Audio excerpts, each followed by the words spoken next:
Exactly what you dream of when you think of Sunday baseball at Safeco Field. Beautiful blue skies, the roof wide open, and a pitching matchup that we were hoping for dating back to over a week ago. Felix versus Ohtani. The deciding game of this three-game series on the heels of a miraculous come-from-behind win last night for the Mariners in Game 2. And we are all set for baseball here inside Safeco Field. Felix getting set to face off against Ian Kinsler, leadoff man once again for the Angels.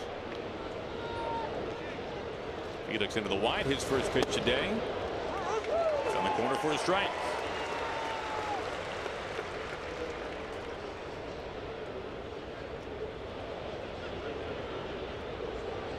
Felix making start number 8 on the season.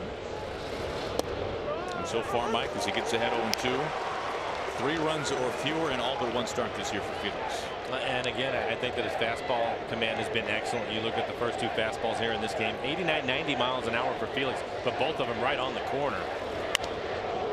Out to left. Gamble is there. Coast over. 1 away.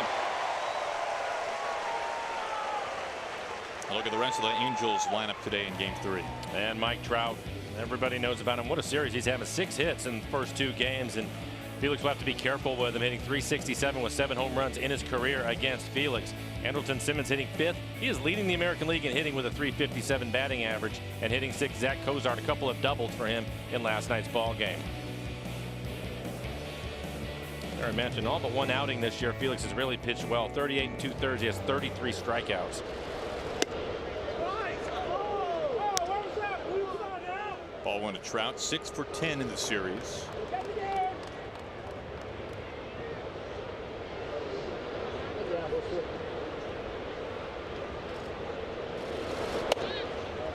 It's funny, Mike, we say Trout batting .600 in the first 2 games, and yet it kind of feels like the Mariners have limited the damage for Mike Trout, at least compared to what he could normally do. As far as hitting the ball out of the ballpark, you're right. 11 home runs on the year.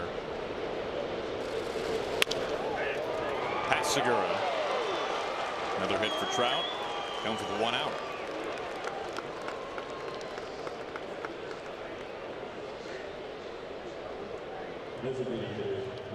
We'll take a look at the defense playing behind Felix. D. Gordon had last night off, but he'll get the start in center field. Mitch Haniger will be out in right field, and Ben Gamble came to the game late. He was going to be also in left field, and Mike Zunino will do the catching.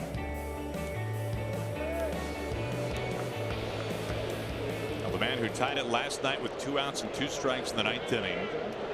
2-run homer out to straightaway center field, the 6th on the season for Justin Upton today, DHing.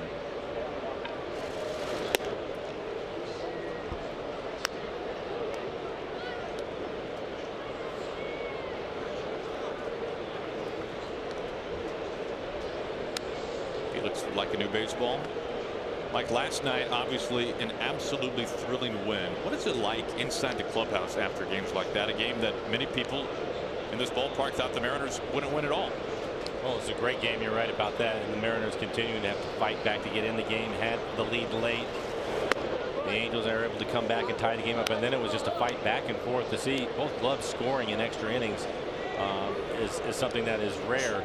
The Mariners winning that game. And I think the thing that you liked most is Healy was the one that came up with the big hit to end it. But I think the thing that you look at it is up and down the lineup. Even guys that weren't originally in the game had contributions. So in the clubhouse had to be a lot of fun for everybody. Back to Gamble, busy early, makes the catch. 2 outs.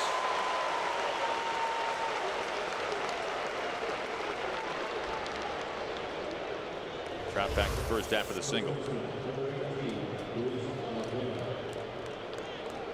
Aaron mentioned that it was a beautiful day, so all the outfielders will have their sunglasses on.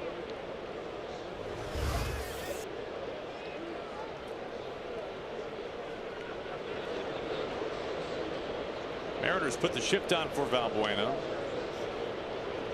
Powerful left-handed bat.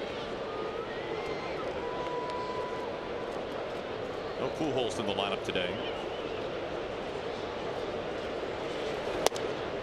0-1.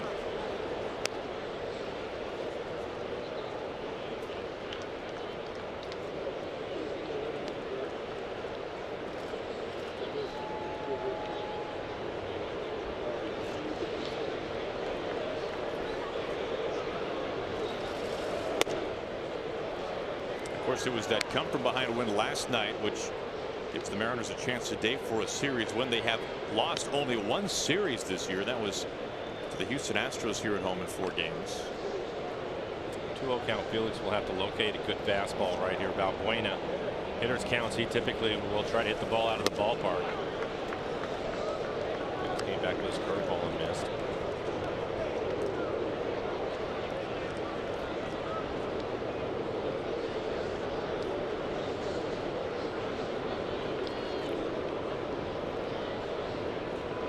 Felix is 3-0. Gets a strike across.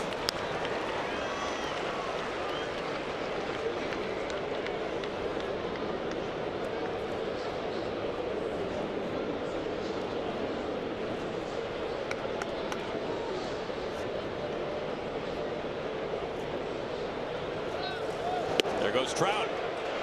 Seager the tag. Not on time. 6th steal of the season for Trout, yet to be caught.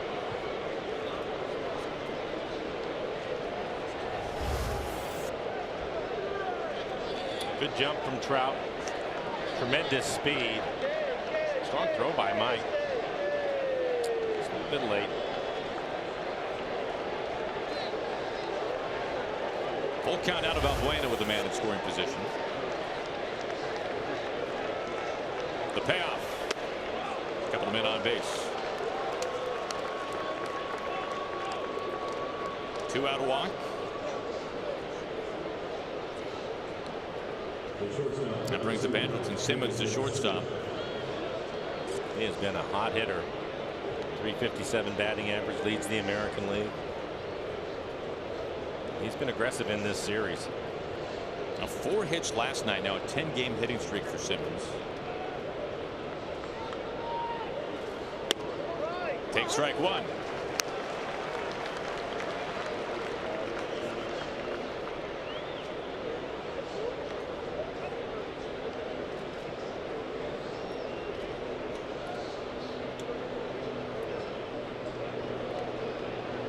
What a start to the month for Simmons.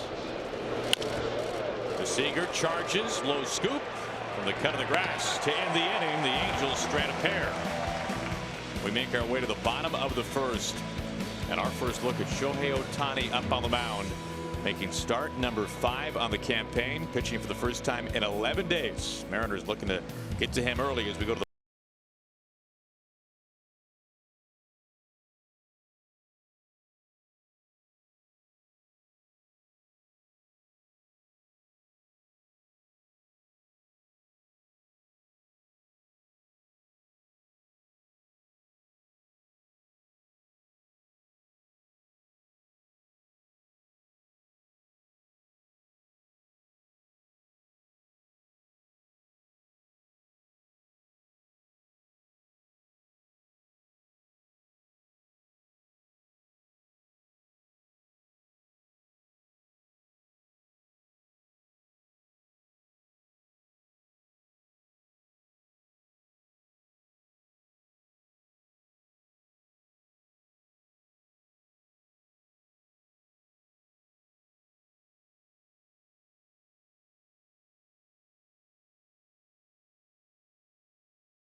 Mariners coming off a thrilling win last night. We take a look at the Mariners lineup today.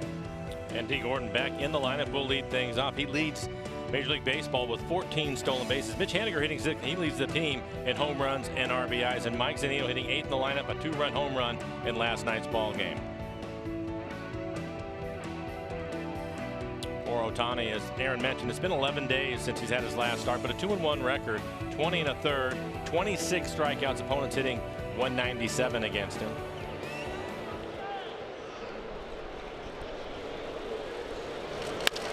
On the first pitch, out to Kessler. Indeed, tripping a little bit. 1 pitch and 1 out.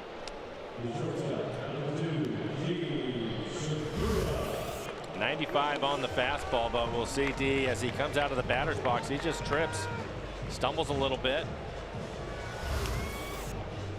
Appears to be just fine. And the defense for the Angels. Jabari Blash is going to get the start in right field. His first start of the series.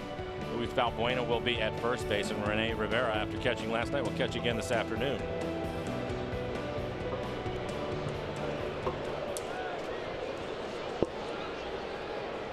One away for Segura.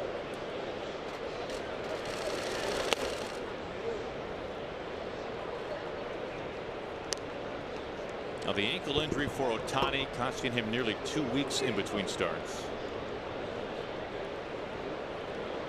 In fact, Mike Scioscia did not confirm until yesterday before the game that it would in fact be Ohtani starting today. This is called foul. Well, he has a good fastball. 96 on the last fastball. His average this year 97. Fastball, split, slider, occasional curveball from him.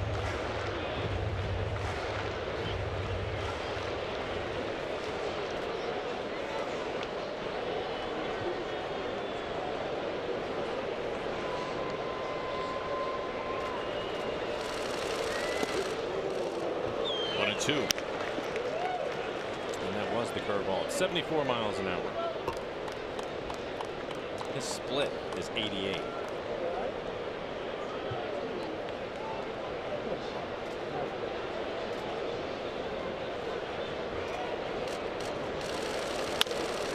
Gets a piece, fouls it away. 98 that time of the gun. Well, his splitter this year has literally been unhittable.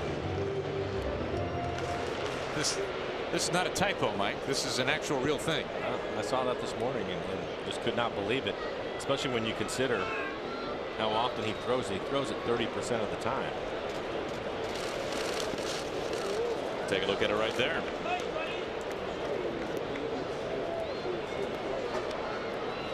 He has not given up a hit on his splitter.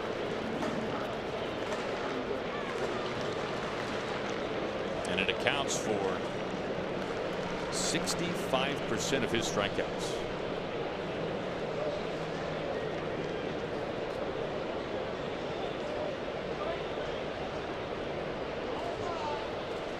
The 2-2.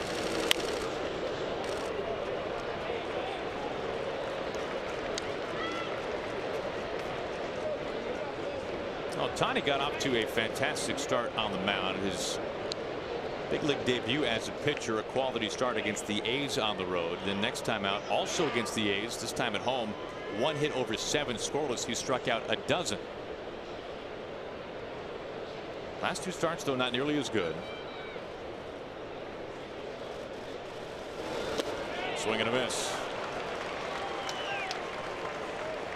2 outs. Long at bat for Segura. He ended up seeing every pitch that Ohtani has, including the slider. The curveball at 74, the slider in the low 80s, and again a split at 88 miles an hour. Ohtani so far topping out at 98.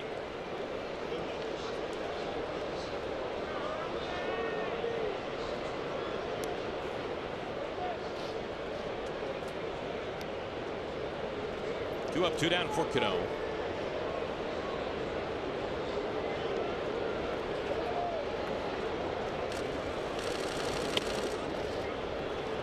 Ball 1 to Robbie. Last 2 starts for Ohtani, 7 earned runs over 7 innings. And his last time out, the walk numbers the highest they've been early on this season. 5 walks. He walked 4 in his first 3 starts combined.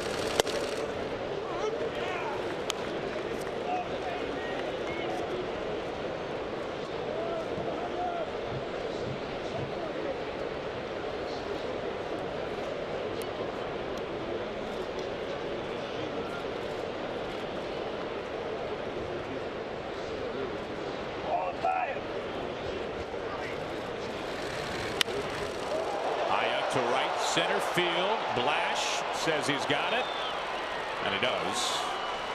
For a 1-2-3 first inning. We go to the second. Mariners and the Angels rubber game, scoreless.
Find a local agent at Safeco.com. Do more.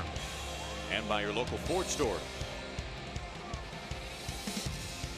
Picture perfect afternoon here in Seattle. Top of the second, Mariners and the Angels scoreless. Felix 17 pitches in the first, stranded runners at first and second base. Facing third baseman Zach Cozart to begin the second.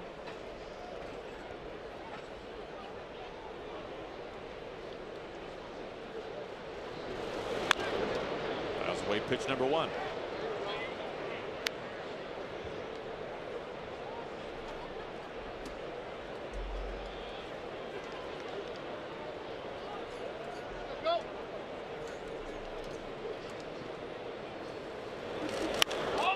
To left. This is trouble. Gamble just watching. That's cranked out of here. Cozart's fourth this year gives the Angels a 1-0 lead.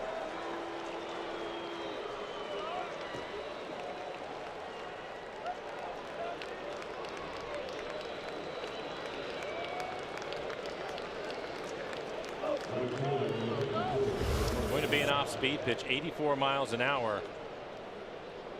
A lot of break to it. It's kind of spinning. Cozart hits it to the back of the bullpen. His fourth home run on the year.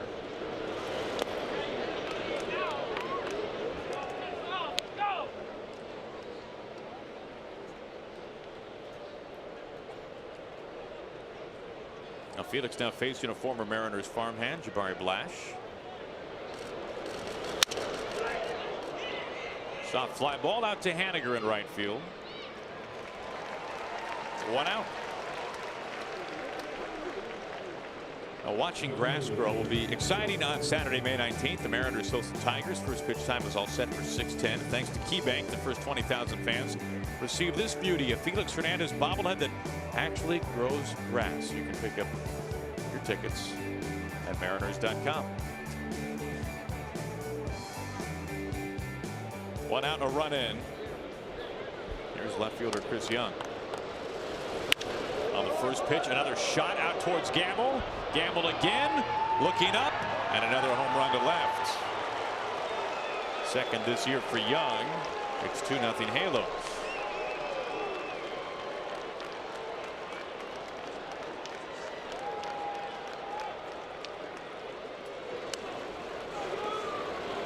The things that we've seen this year with Felix, hitters being aggressive on the fastball early in counts.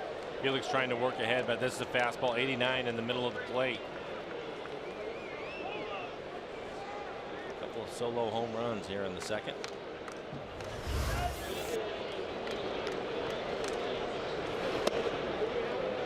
Ball one to the catcher, Rene Rivera.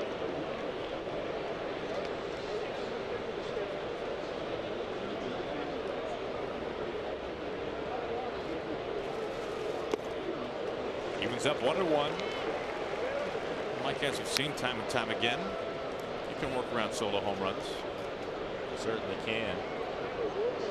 And I think for Felix, you're going to see it right there, the good curveball again. Looks like he has a good curveball today. It's been a very good pitch for him this year. I think we'll see him throw a little bit more. There's another one. 77 right on the corner. It's not just the break of the curveball, it's the command of it.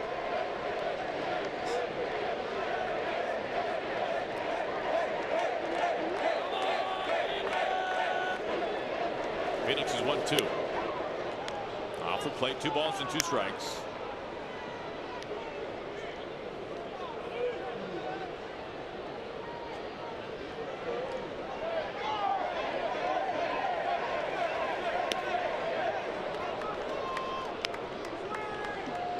And did not miss by much. A full count out of Rivera.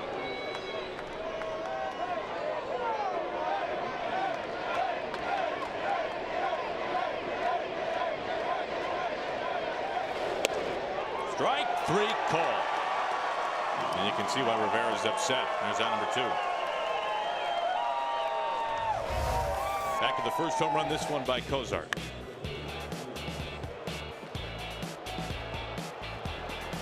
Let's make it a 1-0 Angels.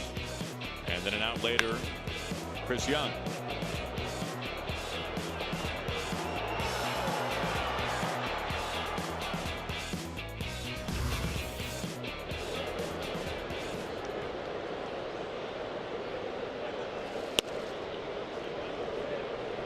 Back to the top of the order, ball 1 to Ian Kinsler.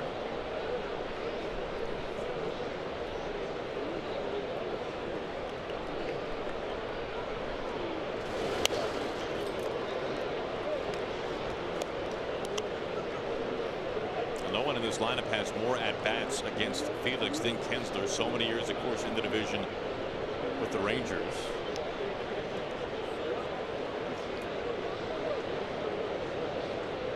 Having a tough first 2 games of this series. Felix ahead 1-2. Against Felix, a .250 hitter with 4 home runs.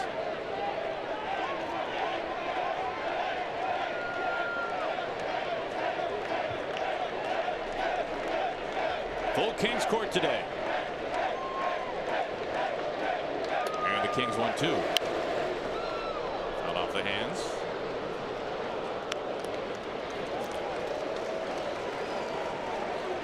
Angels winning game 1. Mariners winning in 11 last night in game 2.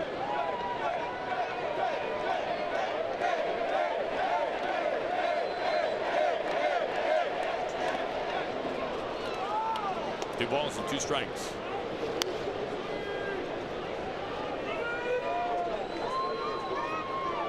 Trout 7 for 11 in this series, on deck, a single already today.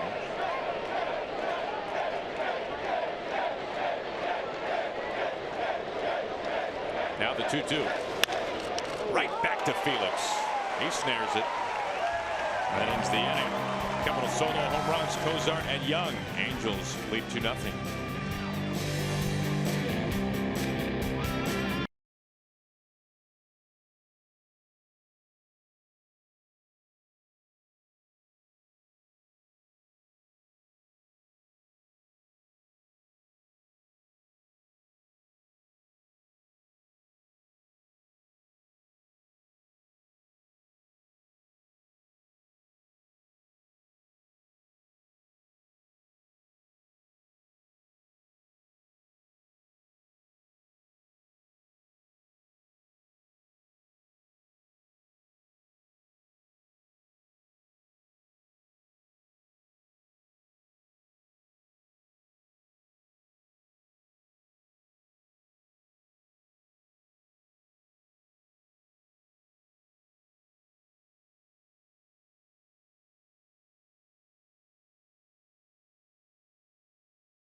Part blanket, part hoodie, all together. Awesome when the Mariners and the Tigers face each other Friday, May the 18th. The first 10,000 fans will be able to take home with them the Mariners blanket hoodie.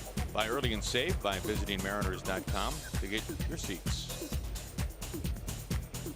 Turn around, turn around, turn around, turn around. There you go. Now we let him in. A house divided, possibly. Cruz leads it off.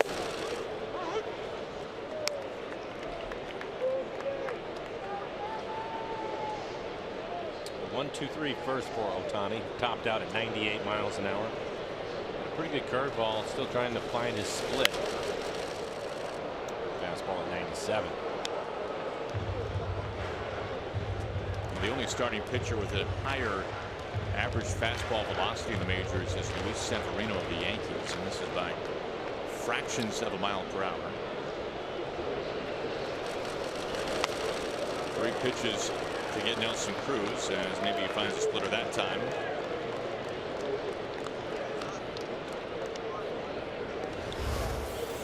And this is the split. Down and just off the plate. Well, Mike, maybe it's worth diving into the splitter a little bit, because after all, when we've talked about Felix for over a decade, we talk about that changeup, and it has in many ways the action of a splitter.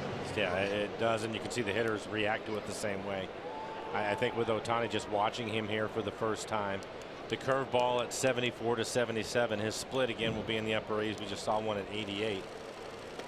But everything is off of his fastball, and his fastball today is 96 to 98 miles an hour. Looks like it has a lot of life to it at home plate, and so when you see that split coming out of his hand, it looks like a fastball to you because there isn't much spin to it. And by the time you recognize it, either from the speed or the way that it's going to go down out of the strike zone, there's a good fastball at the bottom of the zone, just under the zone at 98. There's nothing that you can do about it. So he's probably going to throw it for a ball more times than not and hope that hitters chase it. I think when he's trying to throw a strike, he's going to use his curveball a little bit more. He also has a slider. I've seen a couple of those. A nice mixture, and I think that he's just going to go back and forth with that separation of speed between his fastball and split.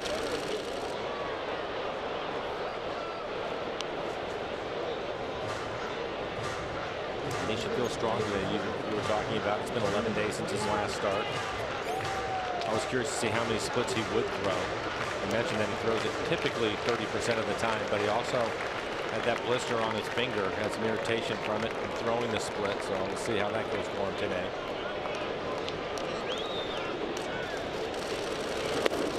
Be a huge advantage for the Mariners if you can eliminate that pitch, because he's not comfortable using it. 3 balls and a strike to Seager.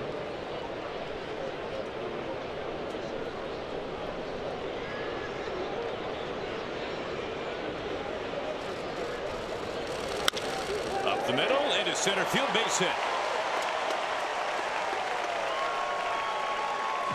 1 out single for Kyle Seager here in the second. And for Kyle, gets a fastball and a hitter's count. 98 on that fastball in the outside corner. Back up the middle. That's the one thing, if you're able to do it and you can get yourself ahead in the count, he will throw his fastball 70% of the time. So even though you haven't seen him, you understand that from the scouting report, and you can get ready to hit a pretty good fastball. 2-0, 3-1, 2-1, 3-2.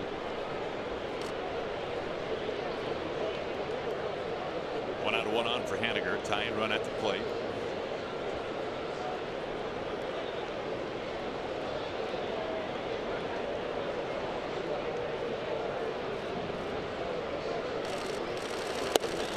Nowadays, we think of so many pitchers from the Pacific Rim who throw that splitter. You go back, now Hall of Famer Jack Morris, he was a guy who threw that splitter all the time. And when you look at the size of Jack Morris's hands, you can understand why he would throw the splitter. To have enormous hands, long fingers to throw that pitch well. Well, at one point, you could probably find a guy on every staff at the major league level that would throw a split. You're not seeing it as much anymore. So he goes around on that. It's 0-2.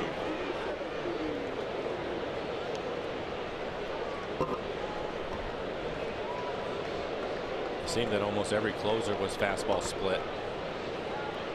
We've talked to Jack Morris about it before, and he said that there was a good year-long period where he was the only guy throwing that pitch way back when. Made it an even better weapon. The splitter gets Haniger.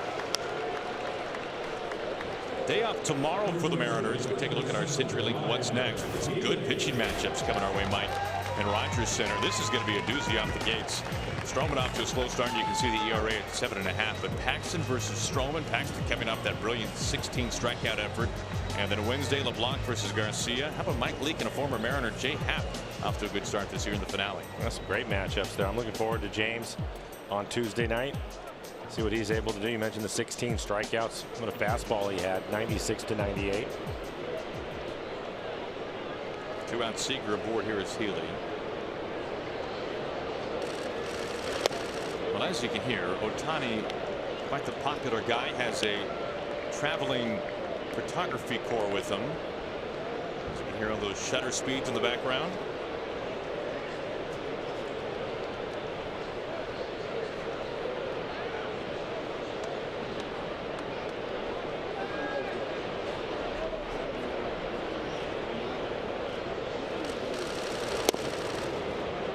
Nothing.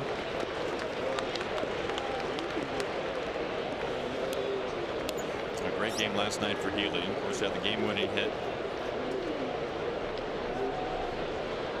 Also had RBI single in the 8th with 2 strikes against him.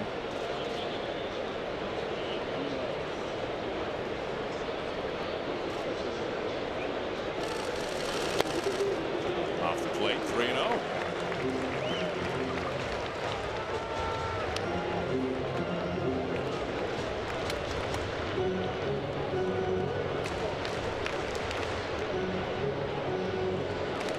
On deck, 3 balls and no strikes to Healy.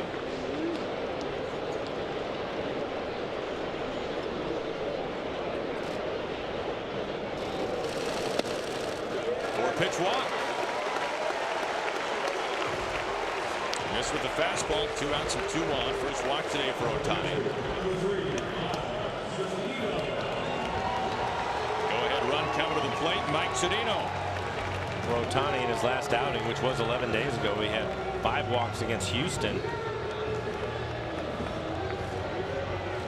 Nothing wrong with the stuff today. Good fastball. His split has been very good. Around 88. We've seen his curveball. Mike with a 2-run home run in last night's game.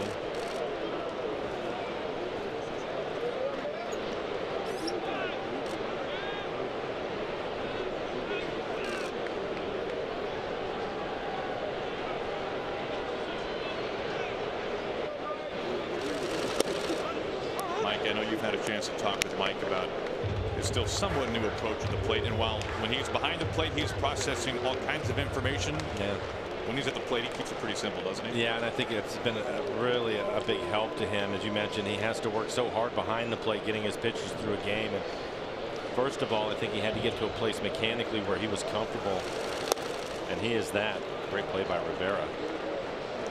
Been that split in front of him, but Mike is real comfortable with mechanics now. So he said basically when he's up there, he's basically just thinking right center field. And what that'll do is keep him on the breaking ball off speed pitches a little bit longer. So when he has games where things aren't going particularly well, we'll get back to that thought process about towards right center. Now, probably still is going to pull the ball a little bit more than most, but I just like the process that he's thinking, keeping it simple like that, just thinking right center, let the ball travel. Another good split, well located split. If he throws a split there all day, it's going to be tough.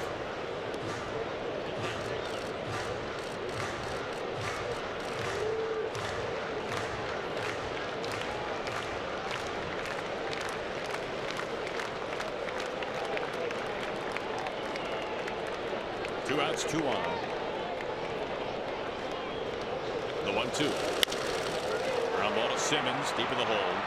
Over to Kinsler to end the inning. The Mariners strand a couple, 2 innings complete. Angels have the lead.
Seattle Mariners baseball on Root Sports is brought to you by Amtrak Cascades. What a beautiful way to travel. Visit AmtrakCascades.com. By Safeco Insurance. Find a local agent at Safeco.com. Do more. And by Virginia Mason Orthopedics and Sports Medicine, making bodies happy again. We hope as you're watching this today in your living room that you at least have some windows open. It is absolutely gorgeous outside here in Seattle today. Mike Trout getting set to lead things off for the Angels. 2-0 Anaheim. 2 solo home runs. Trout with a base hit his first time up. Now 7 hits in the series. He also stole a base. As you look at the defense.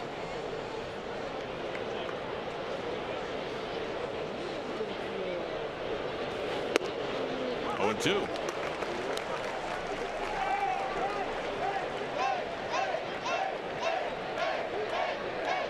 No one with more hits against Felix than Trout. David Murphy's still in the top 3. Long-time Ranger.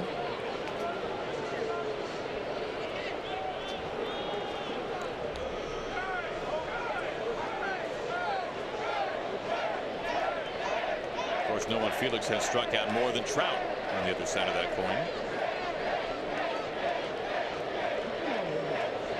The 0-2. Missing off the plate.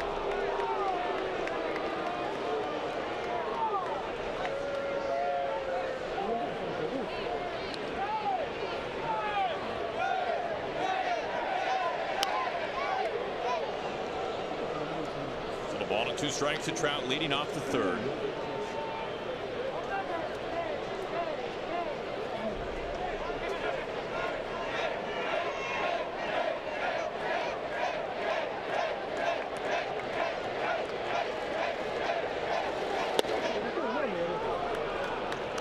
Just beneath the knees. Now Trout at the top of the strikeout list for Felix.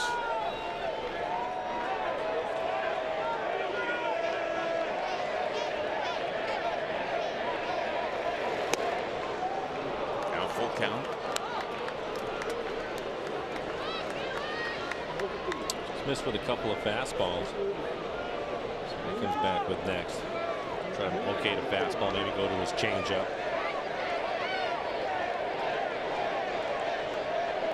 Now 3-2. Leadoff walk, second walk today. 8-pitch plate appearance there for Trout.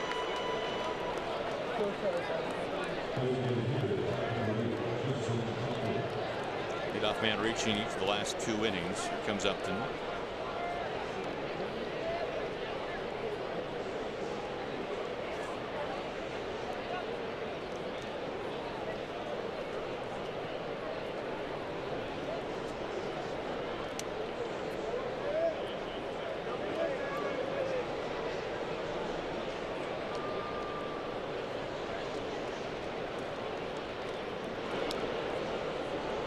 Now for the Angels, entering today with a share of the division lead.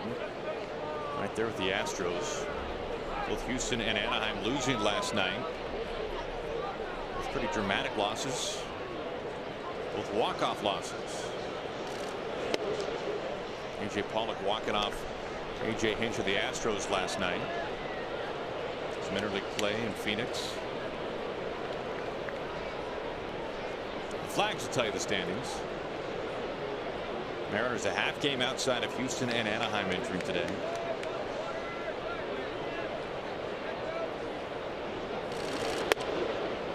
Inside 2-0. Mentioned that Trout had stolen a base back in the first. Leads the team with 6 stolen bases. Doesn't run as much as he used to. If you're not paying attention to him, he'll take off.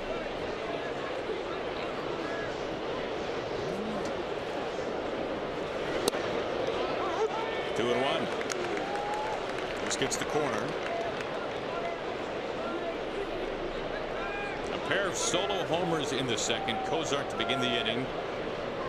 And then Chris Young.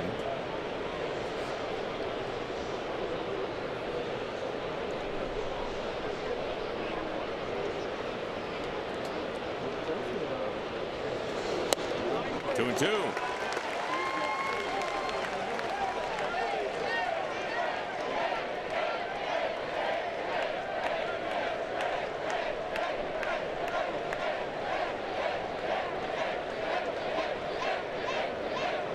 Upton home run number 6 last night.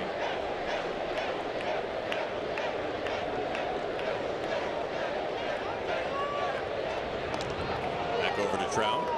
Well, it's kind of leaning though. It looked as if he wanted to go on the 2-2 pitch.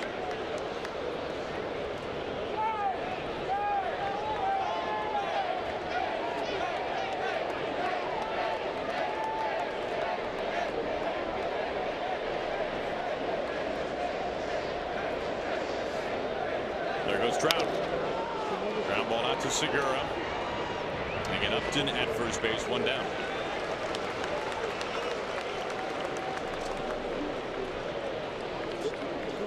One out, a man in scoring position for Valbuena. Looking for more family fun right here at the ballpark? Make sure you visit the Seattle Children's Playfield on the main concourse in center field. While you're there, stop by the Moose Den to have your photo taken with, of course, the very best mascot in baseball.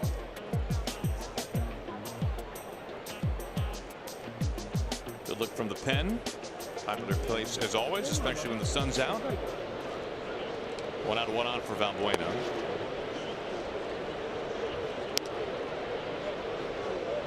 Segura playing up the middle, and Robbie, should we call it a deep second base, shallow right field there? I think either of those would apply. Well out onto the grass.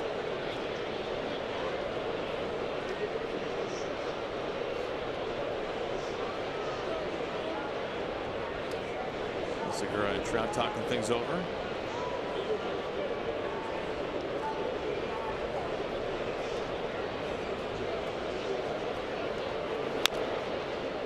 I did find myself in the early days of the shift, Mike, describing second baseman playing deep and shallow right, which just didn't seem to make. Only like Yogi Berra can say that and have it make sense.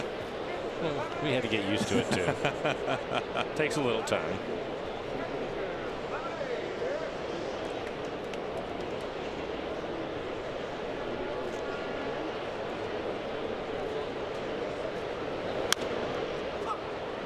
Felix ahead, 1-2.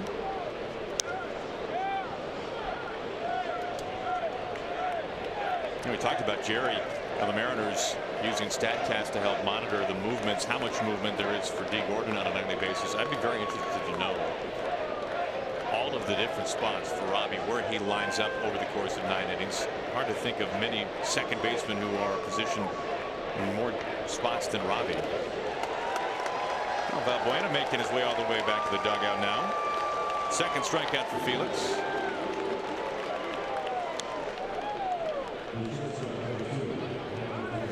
Well, he keeps mixing it up. He's able to get him to chase. A pretty good curveball in the dirt.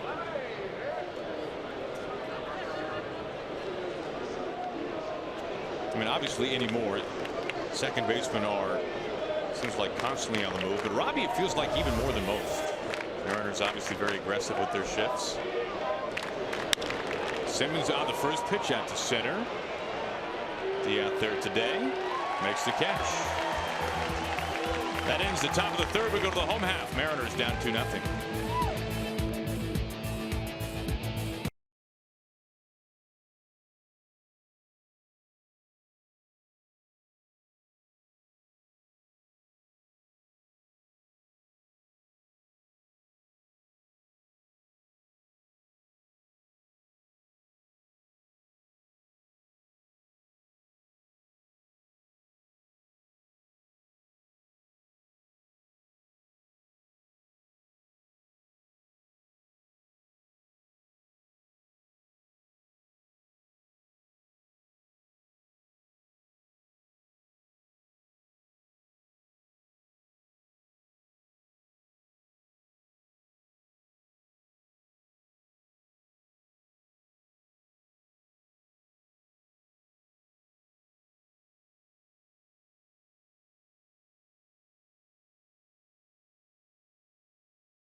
He's finishing his first year as the Huskies basketball coach with his daughter Ella.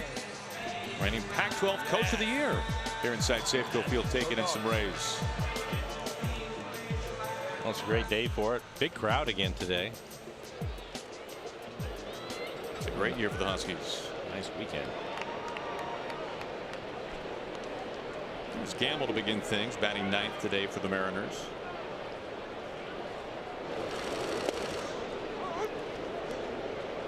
Ben came off the bench last night. Came up with a big base hit. Ended up leading off in the 10th inning.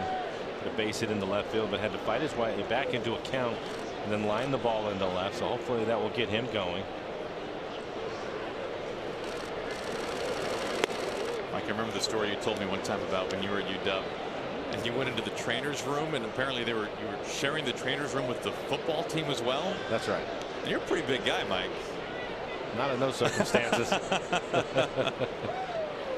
Yeah, that's a whole different thing. 1-2. Well, the baseball facilities over there at UW are fantastic. Yeah, much improved, and it's terrific over there. I drive by that ballpark, of course, all the time, going over to see basketball games over at Hackett, and I've never been inside the ballpark. Of course, when they're playing, we're playing. Right. But the views are second to none. Breaking ball against Gamble. There's that number 1 fourth strikeout. Yeah, it's impressive. I had the opportunity to watch my son pitch over there one day in the summer. Beautiful ballpark. Now, did you take a selfie with the big Mike Blowers photographic banner behind you? Is that? No, I did not do that, Aaron. But feel free when you get over to the ballpark. For me to take one and text it to you? No, that's right. Let you know it's still there. Here's D.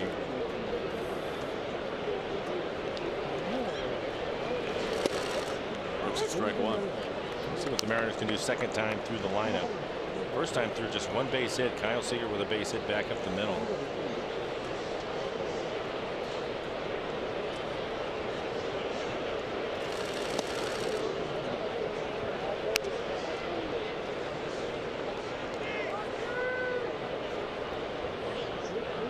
Seen it, but I think we can assume that Ohtani, pretty good fielding pitcher, obviously a great athlete.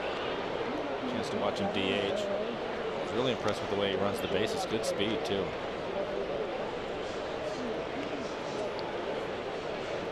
And Ohtani in game 1 of the series, a single, a run scored, an RBI double, also walked.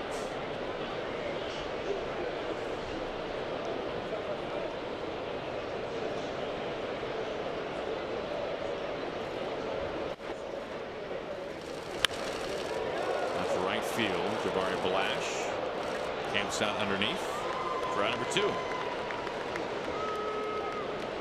There's the somewhat amusing thing about game 1 when it comes to Ohtani is that he was booed every time he came to the plate. He was asked about that, as you might imagine, after game 1. And Ohtani, by all accounts, and of course we learned of Ohtani even before this winter.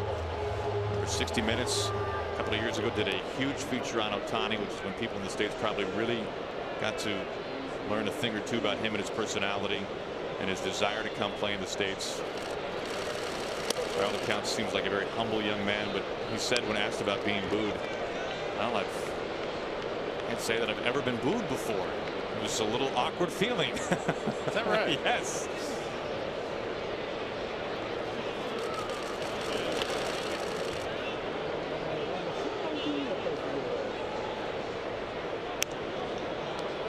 Nothing.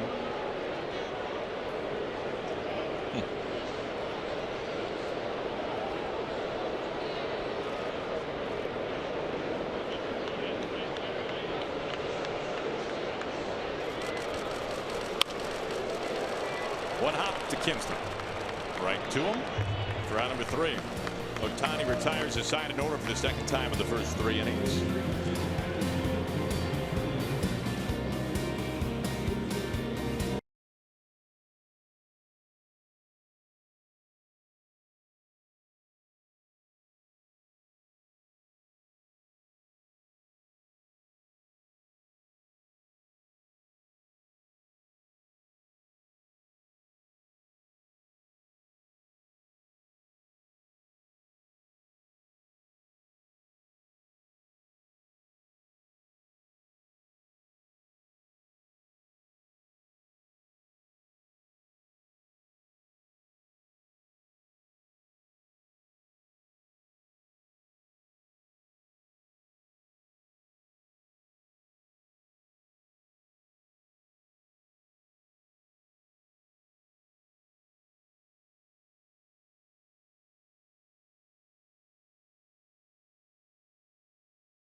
Geico this date in big league history. How about in '98?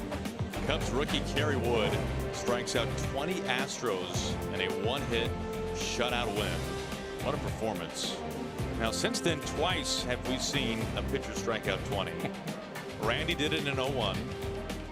Max Scherzer did it most recently in 2016. That is not the big league record, though. 21. Tom Chaney. That was in 1962. Now, to be fair, it took Chaney 16 innings. He pitched 16 innings, Mike. Pitch count data not available from the 60s. I'm sure we'll see that again. Cozart leads it off. So I'm in spring training with the Oakland A's, and Art Howe was the manager, and he came up to me one day. He said, "Hey, how would you, rather than playing in the 1 o'clock game in the major league game, go play in a minor league game, which they were going to play at 10 o'clock, and then you can get out of here and go spend some time with your family." And this is mid-spring training.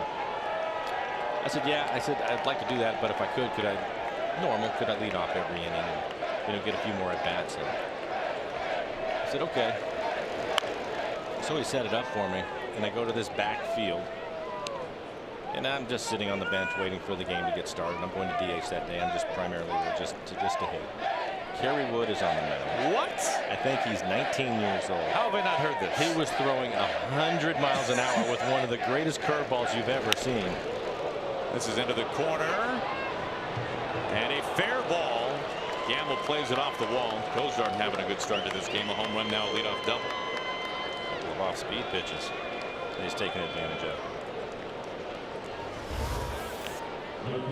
And that's a changeup running down and in. Typically, you see the hitter pull that ball foul, but Cozart able to keep it fair into the corner.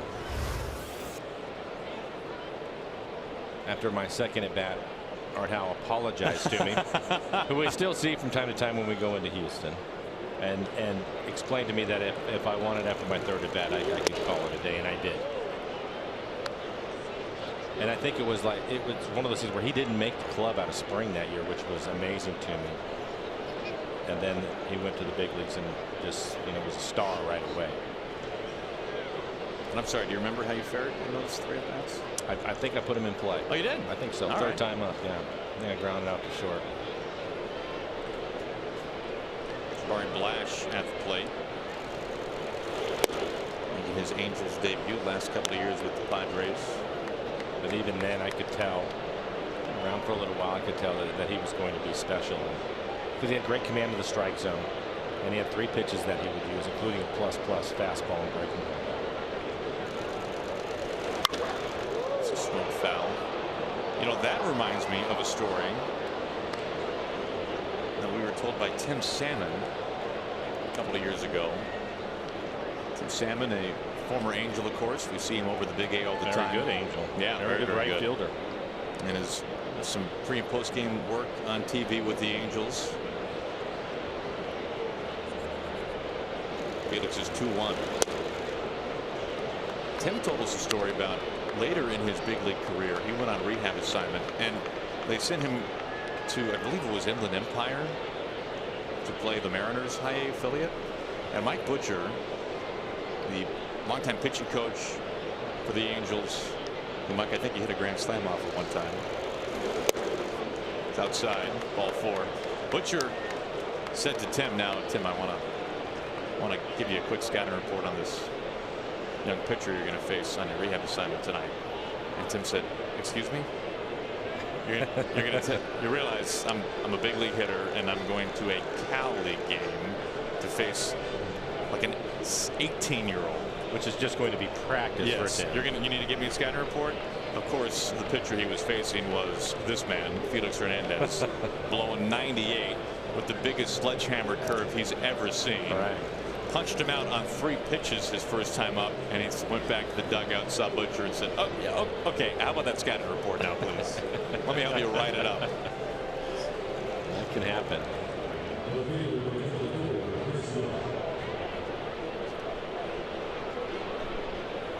One of the things is the reason why I get such a kick out of spring training when the kids get called up for minor league camp and they get to play in the games. it's a thrill for them. You know, spring training, we talk about it for the guys that are there in the major leaguers. It drags on as Young will lay down a bunt. Hugs the line. Seager, tough play, long throw, able to get him.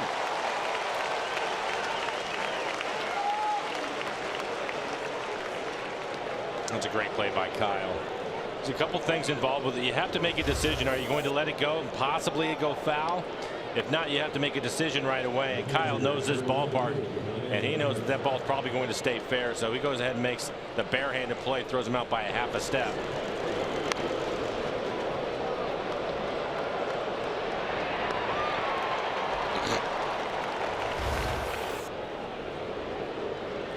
The infield is in.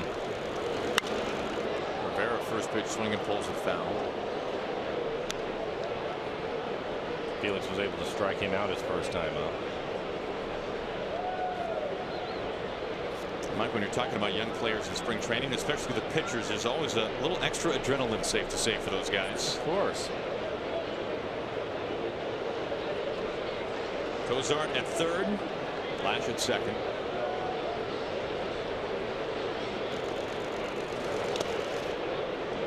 Good stop there by Mike. 1-1.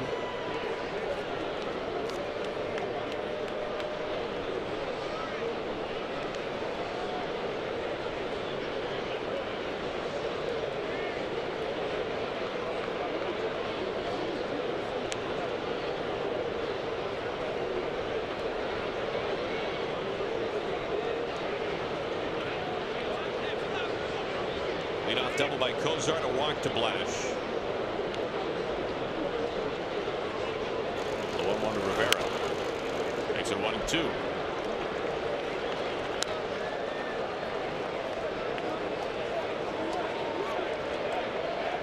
Two-men in scoring position, infield in.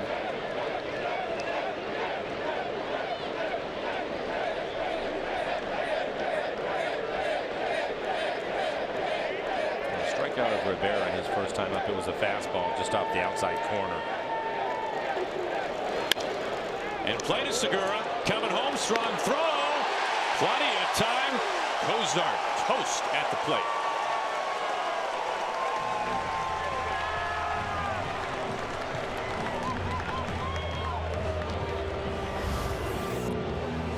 It's a nice two-hopper right to Segura. Mentioned the infield is in.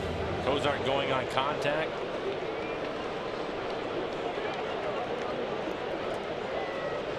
Perfect throw from Segura. Easy for Mike Zunino to put the tag on him.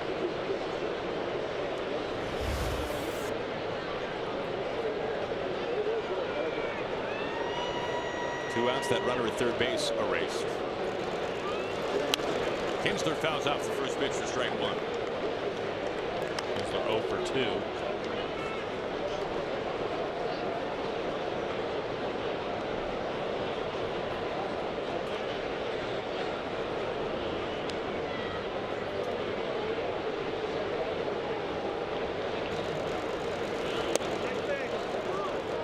Like a simple explanation as to when for the contact play and when not for the contact play. Well, that right there, they're going to go contact play because you have runners at second and third, so it's almost automatic. And as the infielders, you realize that there's going to be a play at the plate if the ball is on the ground right away, because you still have a runner in scoring position. So they'll take a chance. That one, either the ball is hit and hold. Fortunately for the Mariners, that ball was right to Segura. He has a strong throwing arm, so his needs to play even though Cozart runs well, but that's the main reason why. And then sometimes it just depends on your ball club. The Angels have done a pretty good job of hitting with runners in scoring position this year. So if there's just a runner at third, maybe they're not going to send him. Depends on who the next hitter is going to be. There's a lot of factors into it. How well does the guy run at third base? What kind of break is he going to be able to get? What are the chances he scores if the ball is hit to the left or to the right of an infielder, even if he keeps it on the infield grass? So there's a lot that happens with it, but I think in that case it was basically because they still have a runner in scoring position if he's thrown out at the plate. I got Blash right there at second. Felix wants to go over things again.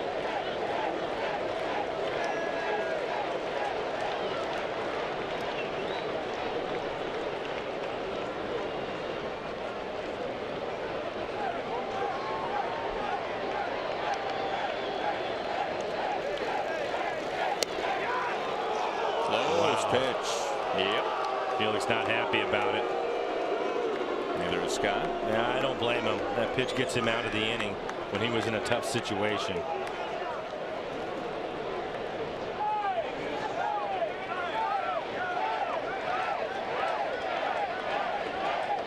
And the pitch count already higher than Felix would like. Yeah, and that's just a great pitch. It's right on the outside corner at the knees. Seager the short way. Oh, it took one more pitch. That ends the inning. Felix out of a jam.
National Electrical Contractors Association Cascade Chapter, investing in our future. And by Country Financial. When it comes to planning for your future, start with simple steps today at countryfinancial.com. Another glorious day here in Seattle. Happy you're with us for Mariners baseball on Root Sports. Aaron Goltz with Mike Flowers and our entire Root Sports crew. Felix versus Ohtani, the deciding game of this 3-game series. A couple of solo home runs for the Angels today, Cozart and Young. What have you made of Ohtani so far, Mike? Impressive. Again, I think I was kind of wondering where he was going to be as far as his command goes. You can look at the numbers as far as his velocity goes. The fact that nobody has been able to get a hit on his split this year. Better curveball than I expected him to have. He's throwing a little bit more. A lot of life to his fastball. It's impressive too, as we've seen some 98s from his fastball right at the knees at the bottom of the strike zones. Typically you see pitchers lose a little bit of velocity when they're down. That hasn't been the case with him. 1-0 Robbie. 1-1.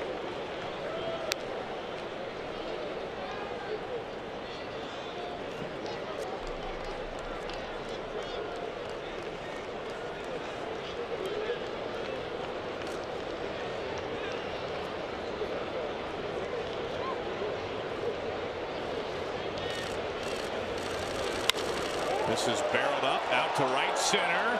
Lash chasing after it. Calls off Trout. There is out number 1. Get Sounder Train and Link Light Rail tickets right to your phone. Paying is easy with Transit Go Ticket app. Mike, if you go back to that fly ball for Cano, Robbie obviously off to a very good start this year. But one thing I've noticed, first month of the season for Robbie, and really maybe it's more the last couple of weeks, we're seeing more fly balls out to right center for Robbie than we are when we see him really get into one and it's just roped into straightaway right field. Those are gone all the time, but we've been seeing him, especially here at home, getting out to the bigger part of the ballpark. Yeah, and I think that probably some of that is the way that he's being pitched. A couple of off-speed pitches look like breaking balls that were away from him right there that he's out in front of a little bit. And really, it's fractions that you're talking about from him barreling that up and hitting it into the seats. But I think the other part too is I think it goes back to the discipline that we've talked about. He lets the ball travel a little bit more. He's kind of staying in the gap to gap situation for him. And if they make a mistake or he's sitting on a pitch, that's when we've seen him really turn on it. And I think we'll see him do more of that as the summer moves forward. You mentioned him off to a good start. I think that discipline that he's shown is a big reason why. Meanwhile, 1-2 on Cruz. I'm sure Edgar is really happy with where he's at right now. How could you not be? Inside.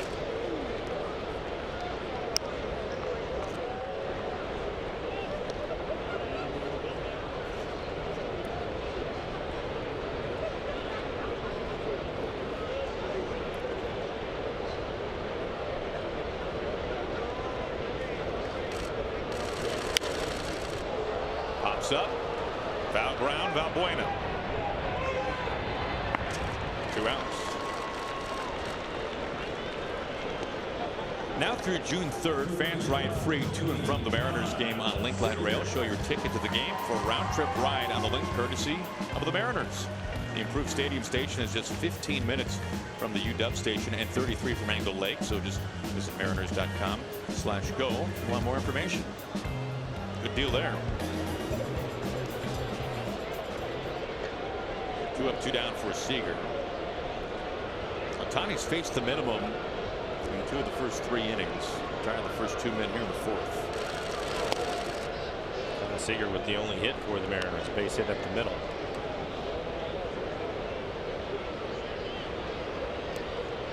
A walk to go along with 4 strikeouts for Ohtani so far today.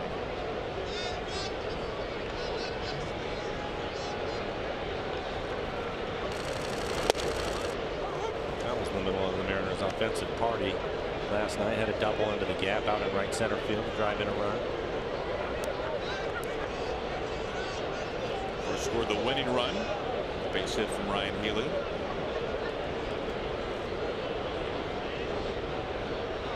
Calls for time.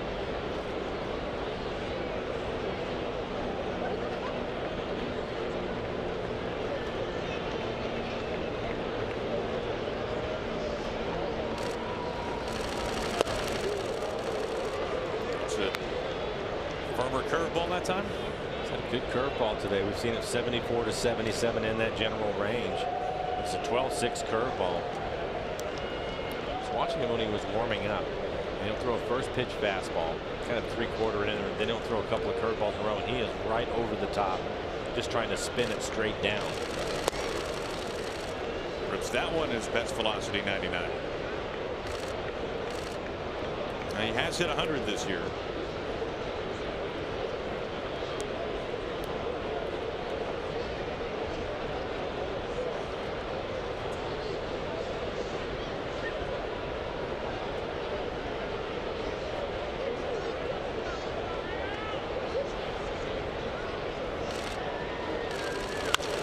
The opposite way, Kyle Seager, a couple of base hits against Ohtani. A pretty good fastball again, 99 miles an hour. Kyle with a base hit up the middle, and now a line drive into left field.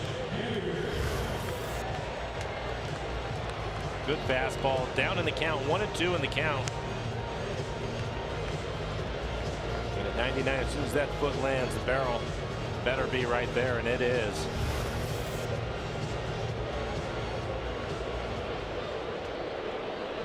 Two outs, Kyle aboard. And a tying run at the plate, Mitch Haniger.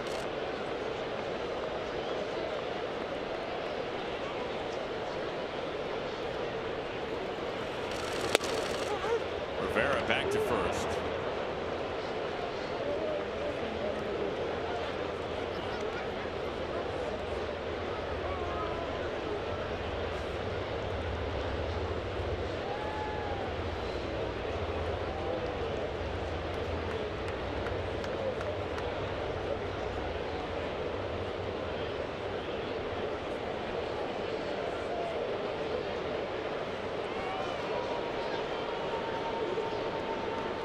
The 0-1.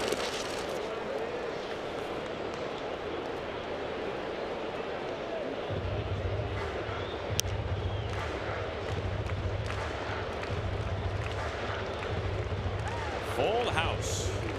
What a day to be at Safeco Field. When you think about day baseball, one of the best ballparks in the game, and this is what you think of.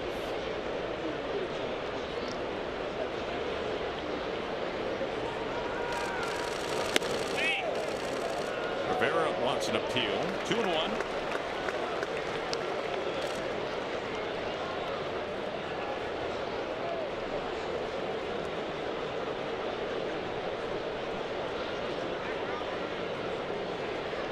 Haniger trying to become the second Mariner today to get a hit off of Ohtani.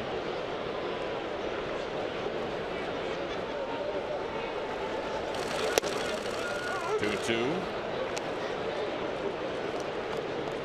And you're talking about that low fastball with that velocity. On the corner at the knees, 99 miles an hour. May as well take it. You're not going to do much with it. Obviously, he has no choice but to swing at it now with 2 strikes. But up to that point, it's 2 perfect pitches to get the 2 strikes on Mitch. This time the breaking ball. And Haniger down on strikes. 5 punch-outs through 4 for Ohtani.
This copyrighted telecast is presented by authority of the Seattle Mariners and may not be reproduced or retransmitted in any form, and the accounts and descriptions of this game may not be disseminated without the express written consent of the Seattle Mariners.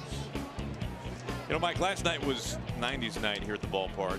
We were talking about Lou, we were talking about Griffey. We're not talking about the Kingdome as much as I would have liked, but on a day like this, it is hysterical to think about you guys walking into the Kingdome. When you could have been out in this.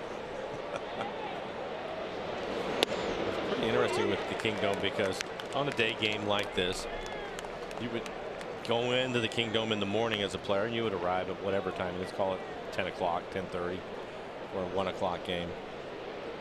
And Trout steps in. But I used to remember being in the Kingdome, and at the top of the dome, they had something up there to help whoever was working on the dome, where they had a door and some scaffolding and some stairs and some things at the very top. And every now and then that door would crack, and you'd see this ray of light come in there, because you would forget that it was actually daytime because you were in this building. And most of the time you play your night games, this is another day, another game, and once you got started, you'd forget it was the daytime, or walking out after the game blinded by the sun. You see that sun coming through, you feel like you're being held captive. Really good curveball like Bailey's, but yes, in the Kingdome, I have a lot of fond memories there, sure. But daytime baseball, not one of them.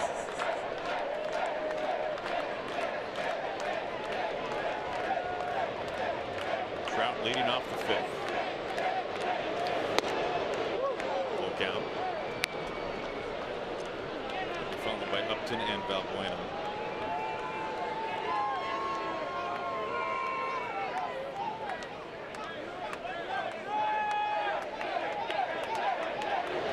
Good curveball. Strike 3 called. Trout kind of looking. He has thrown his curveball more than his changeup this year, and it's paying off for him. Early on, gave up a few hits on it, but right now the average against his curveball continues to go down. At the start of today, that's good 12-6 curveball right on the inside corner. The start of today, opponents hitting just 194 on the curveball. So the battle between him and Trout kind of going the way it has been throughout history. All right, Trout right. gets a base hit, and now Felix strikes him out. Not even Steven. First pitch strike to Upton.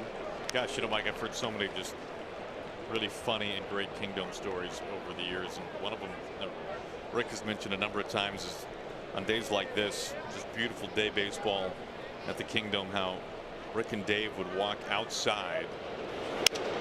Upton out to left. Gamble having a charge quickly. This is dropping. Base hit. 1-on, and they would stand outside on basically almost like a little concourse out. Exterior concourse on the press level, and they would just stare off into the distance into the beauty of the Northwest. They would take in the vitamin D, and they'd look at their watches and go, well, pregame show starts at 5. We should probably get inside now. I really like that. Yeah. Well, you get into the summer here too. You know, it's light out till 9-10 o'clock. Sure. Some of those games you really forget that it is daytime, and you can actually do some things because you're stuck in that building the entire time, the giant warehouse looking at. First pitch strike to Valbuena. I love hearing people recount the sound of the catcher's glove popping in the Kingdom. Well, I can speak to that. As you mentioned, the 90s and 93, I can speak to that. And you're right about the sound. I'll probably get to it just or Gene just out of his reach. Quickly into third. High throw snared by Seager. Throw to second. Tag applied. Got him. What a play. What a play all the way around.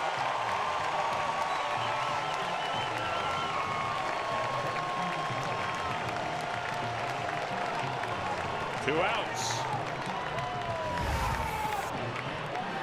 We saw this last night. Robbie, one of the best. He'll just stay with the tag, trying to swim away, clearly out. Probably didn't feel real good either. Kyle having to leave the base, but gets rid of it quickly. Off balance throw, but once again an accurate throw and the quick tag.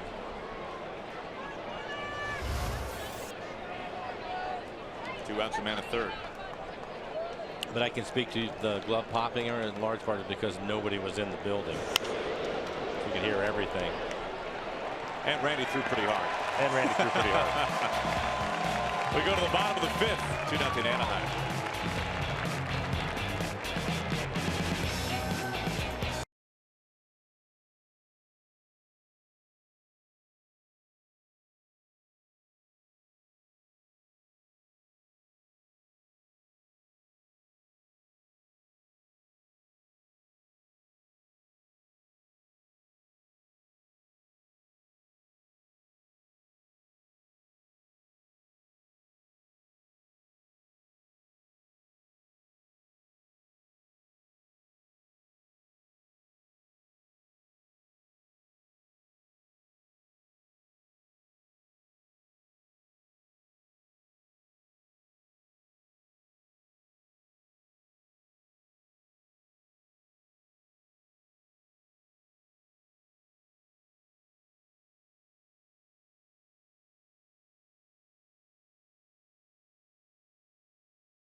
Today at Shohei Ohtani up on the mound. We saw him DHing in game 1.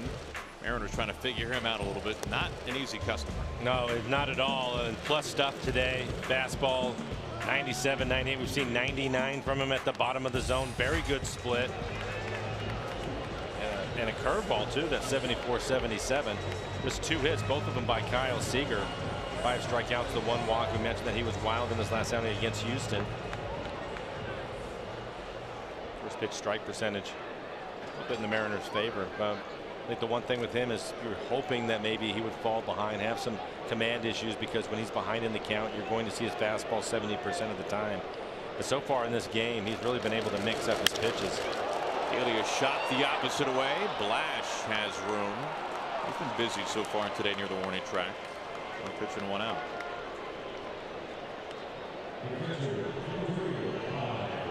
A happy birthday to a young fan from Yakima. That's Kings Court shirt on. Fun stuff here today at the ballpark. A perfect day to be in Safeco Field. 2. I'm 2. That's great. 1 out for Zunino.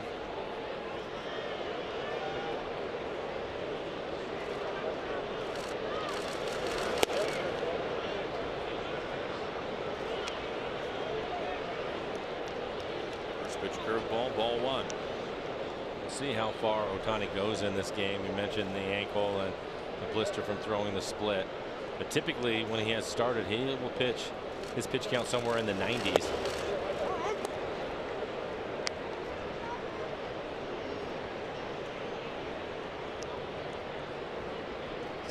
Pitches now, so not even close.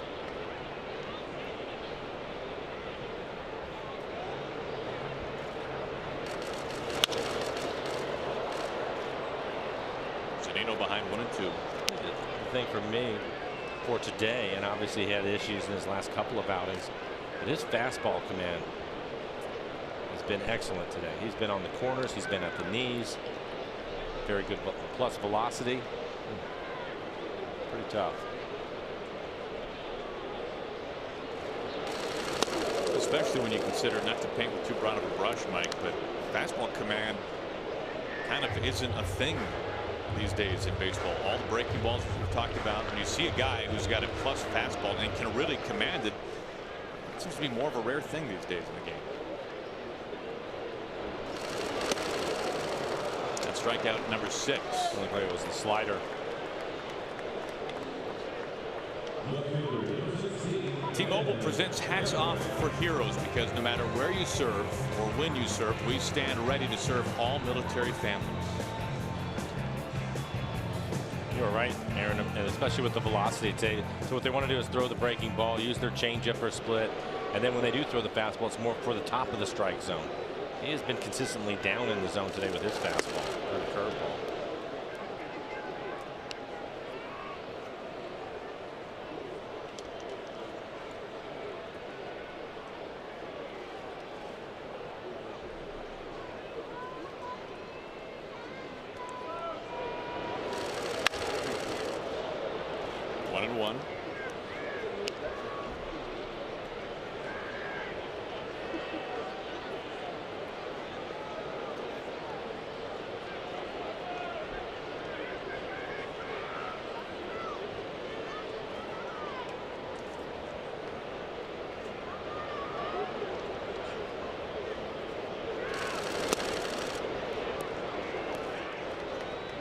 Just missing at 99. That was just beneath the knees.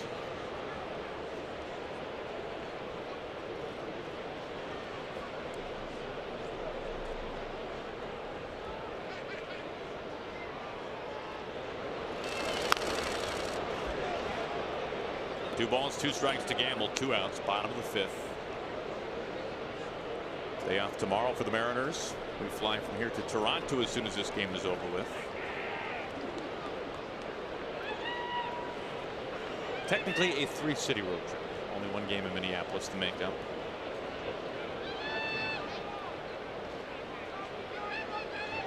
The 2-2.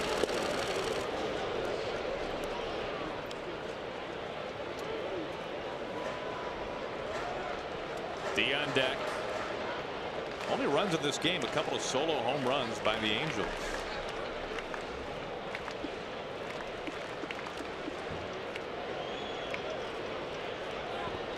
Time call. I mentioned the pitch count, Mike, for Ohtani. And by my count, this is the only full count today for Ohtani.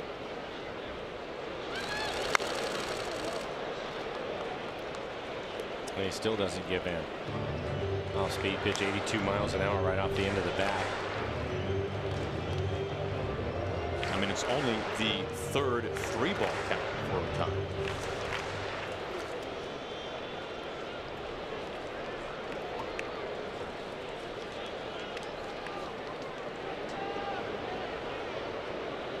Another 3-2. Ohtani off his glove. Starts to die and gambled is aboard with 2 outs. Infield base hit. Yeah, infield hit for Ben. He had a base hit last night. So he had some early struggles. He started to turn around for him. I mentioned Ohtani, very good athlete. Was right off the top of his glove.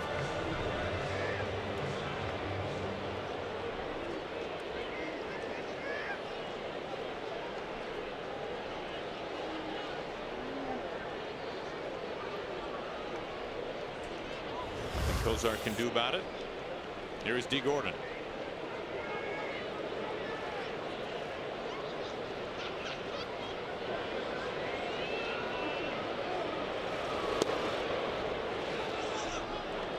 Gamble stays put.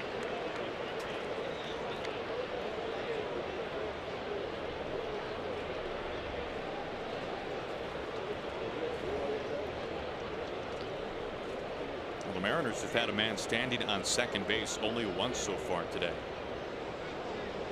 Seager was stranded there in the second after a walk to Healy.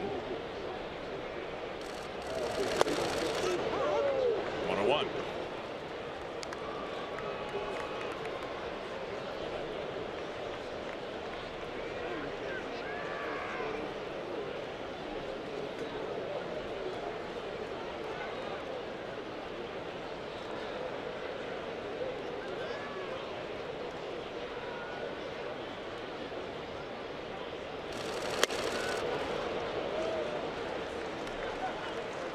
A lot of the talk for the Angels during spring training was that they would go to a 6-man rotation for part of this season to accommodate Ohtani.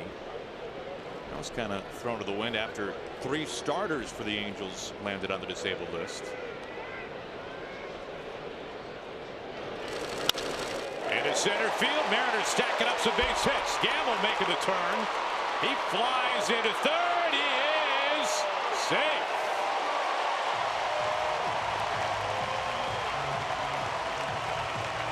Sochi out of the dugout. I think he's going to take a look at it. One of those things we talked about. I'm not sure that Ben stayed in contact with the base as he slid into third. Strong throw by Trout. We'll see. He'll hit the base. He kind of bounces in the air. And I couldn't tell if he kept his foot on the bag or not. There's the tag on him. And he is in the air, it looks like, right there. We're going to take a look at it. Good hard slide. As soon as his foot hits there, you can see the pop-up slide, and he lost contact with the base with that lead foot.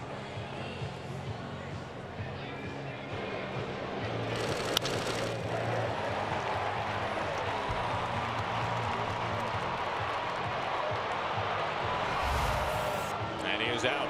Call overturned. Ohtani 5 scoreless. Trout strikes again.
3-0. MLB At Bat is your #1 Mariners app. Customize your experience to catch every moment this season. Get the Mariners home screen icons and features such as the MLB.TV Game of the Day, pitch tracking, in-game highlights, live radio broadcasts, StatCast, news, and more. Download MLB At Bat today.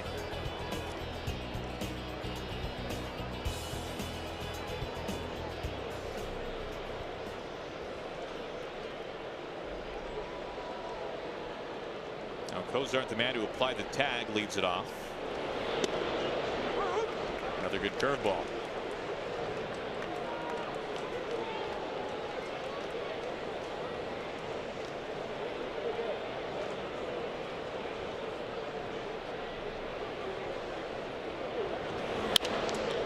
Full foul.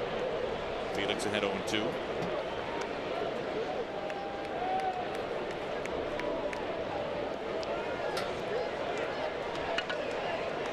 Cozart, the solo blast to begin the second. Young, a home run that inning as well. That's been it scoring wise today.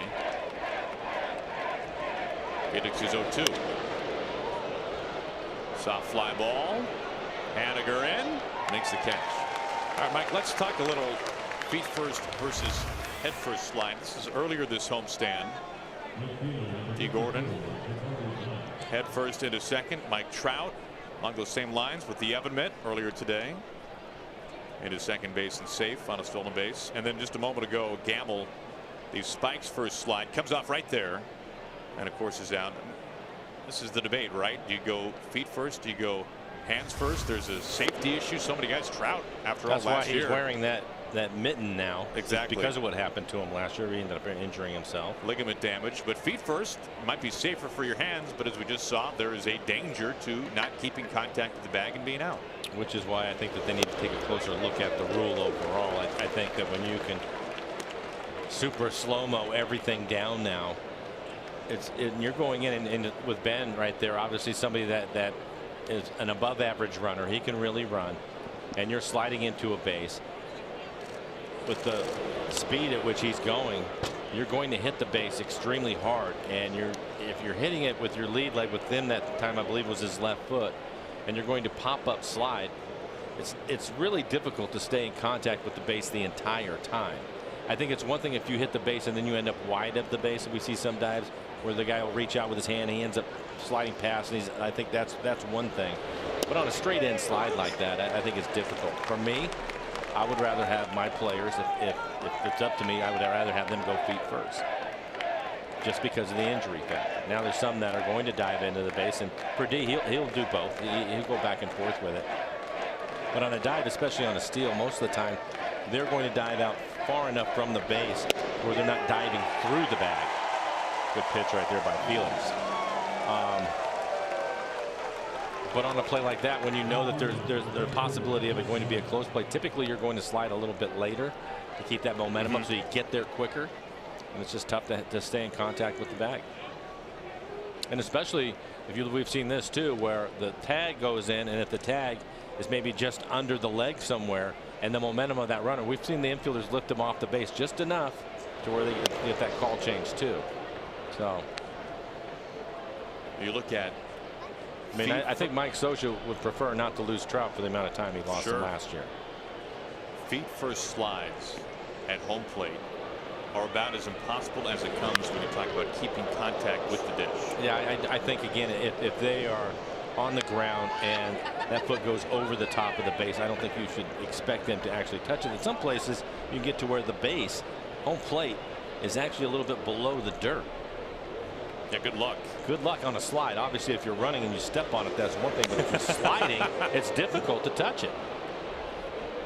This takes Young's legs out from on a underneath feet first slide. A head first slide, you certainly can.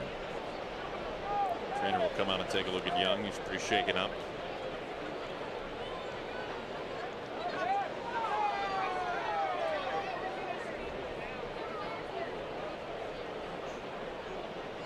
But I think we saw it last night too, as a sliding into second base, feet first. I can't remember who the runner was, but they actually went up over the top of the base. It might have been D, and he was able to stay in contact with it, but had to really fight to do that. Back to the swing.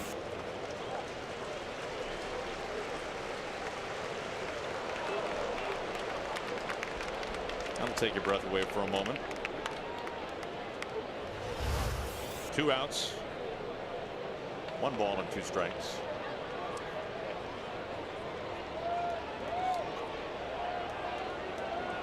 I'll give Young a minute.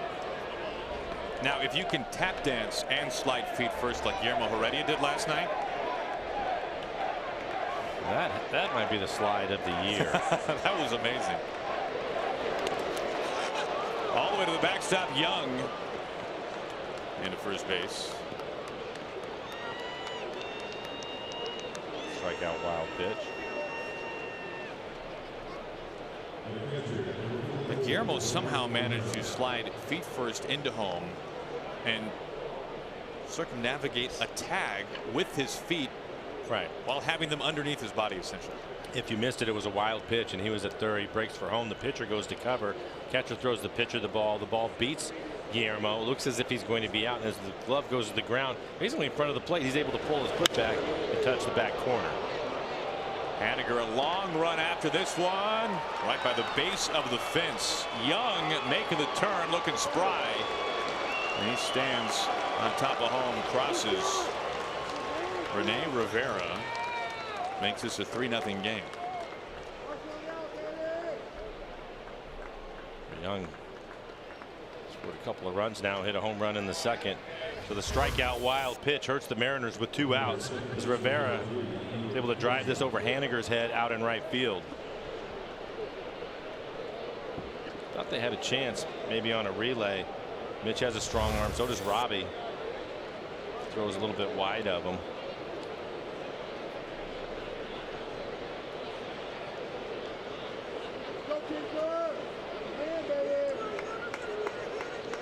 Stottlemyre out to the mound. 97 pitches for Felix.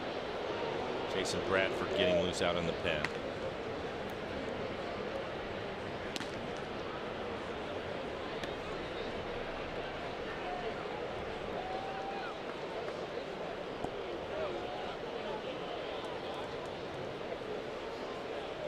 Now back to the dugout.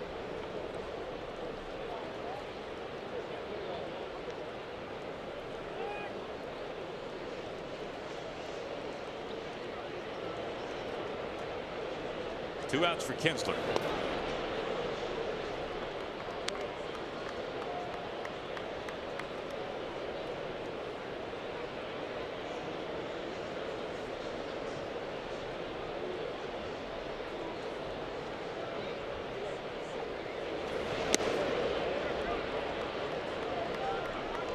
Felix now behind 2-0. 2 runs in the second for the Angels, 1 here in the 6th.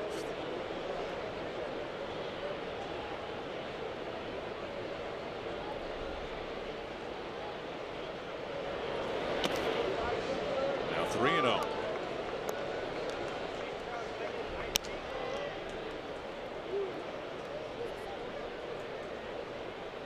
Felix 100 pitches, 63 strikes.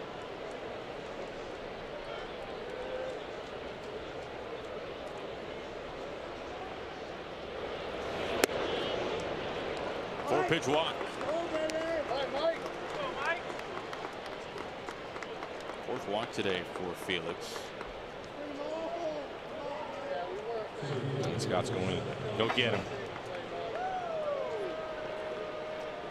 101 pitches, 2 outs, 2 on. And Felix done for the day.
D. Gordon, not the only person who knows how to steal second base at Safeco Field. Far from it. How about this little cutie coming your way? She took care of her business at the end of the fourth inning of every Mariners home game. One lucky randomly selected youngster gets the opportunity to steal second base courtesy of Ivers in Kidd Valley. That is 8-year-old Kamala. She is from Kirkland, Washington, plays for the mighty Unicorns in the Kirkland National Little League. Look at her go. She's not going to stop till she has that back in her bedroom. Another unique experience at Safeco Field where kids get to experience the game up close. And don't forget, all summer long after Sunday home games, kids will get the chance to run the bases. And Aaron and Mike, she also got free garlic fries for her entire row. So she delivered today. What a cutie. Final line for Felix. 5 2/3, 7 hits, 3 runs. They were earned. Unfortunate with the last one. Again, the strikeout, wild pitch with a couple of outs, and then the double right after it. 101 pitches for Felix, 63 strikes.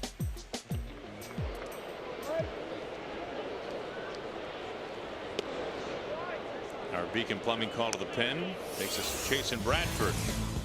Fastball in the low 90s with a slider. Really pitched well for the Mariners. 9 appearances, 3-0 record, a 1.93 ERA. Opponent's hitting just 160 against him. Trout with an absolute blast off to left. 3-run homer. What a series for Mike Trout. Get this guy out of here. His 12th of the season.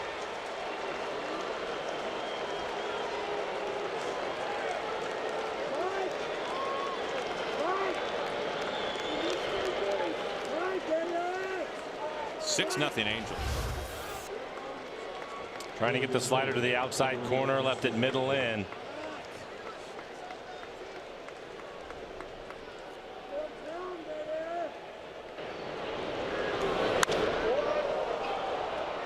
Eight hits in a 3-game series.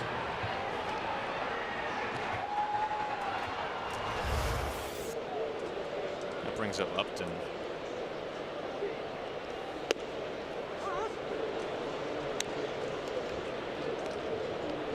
Well, Mike, at first in the early days of Trout, it was really impressive. It's become increasingly annoying over the years. He is just simply the best player in baseball. Yeah. I think that unfortunately he's in the same division with the Mariners, so they see a lot of them.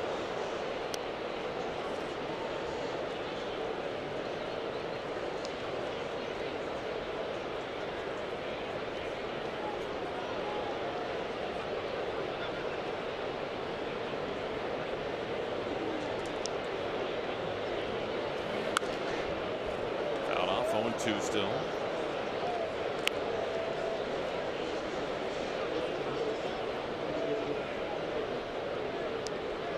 Number 12 this year for Trout.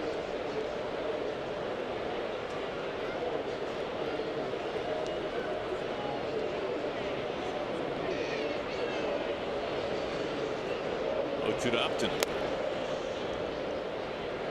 And of course completes the line on Felix. Close the book. 5 runs, only the second time this series given up more than 3 runs. Well, and again, a couple of outs in the inning, the strikeout, wild pitch. Turned into 4 runs. Back to the glove, held on to by Zunino, and that ends the top of the 6th.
Seattle Mariners baseball on Root Sports is brought to you by CenturyLink, connecting you to the power of the digital world.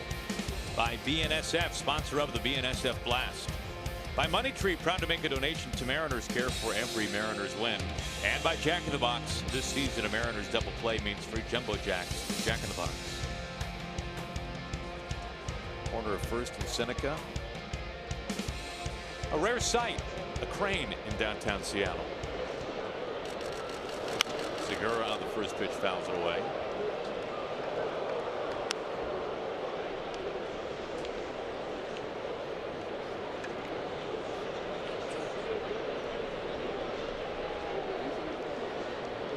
Seven pitches now for Ohtani.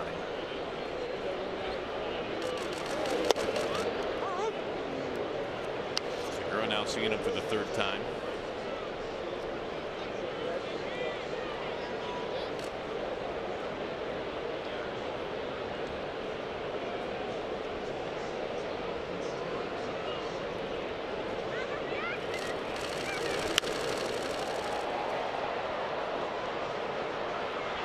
Trout settles underneath. One down. Looking up into the sun. Here's Cano now.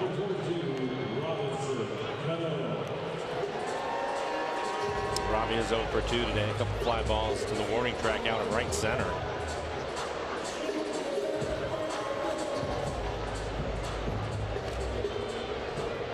Started the scoring for the Mariners last night. A double into the gap back in the 6th inning. Drove in 2 runs.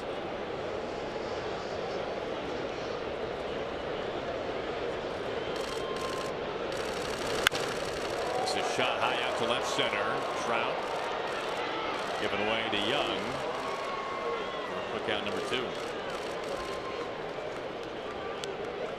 2. We'll take another look at what's coming up for the Mariners after a day off tomorrow. The road trip begins north of the border. James Paxton pitching in his native land, taking on Marcus Stroman in game 1 at Rogers Center. Wade LeBlanc, Jaime Garcia.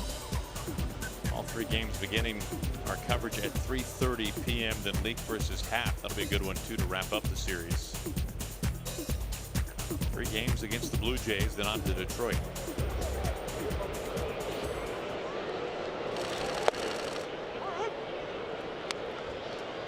First pitch strike.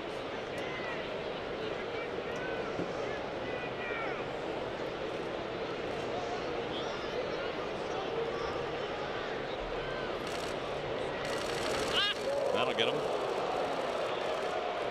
Hit him with a bad curveball. 76 miles an hour.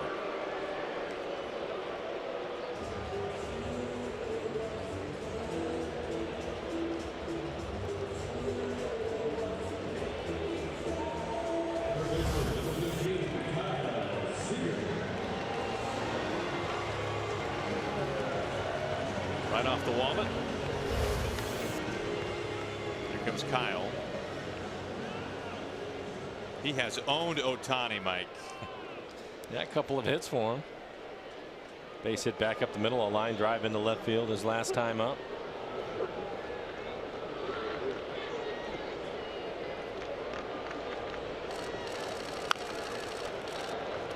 Foul at the plate.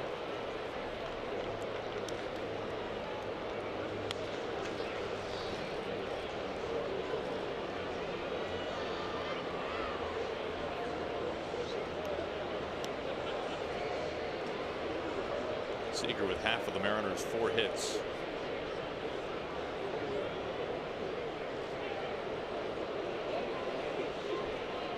Fact remains the Mariners have not had a man past second base today. Seager's the only man to stand on second. You saw Gamble thrown out a third to end the 5th.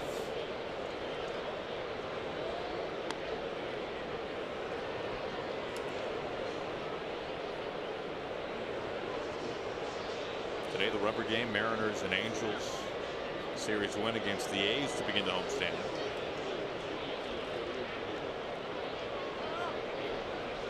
Time call.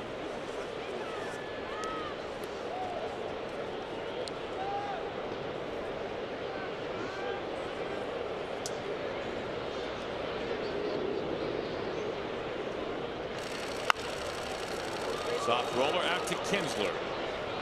It's in the inning. Cruz is stranded. 6 innings in the books today. Mariners trailing the Angels.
Sports desk, we had a very important message here at Safeco Field delivered earlier this afternoon. We want you to take a look at that and see the end result.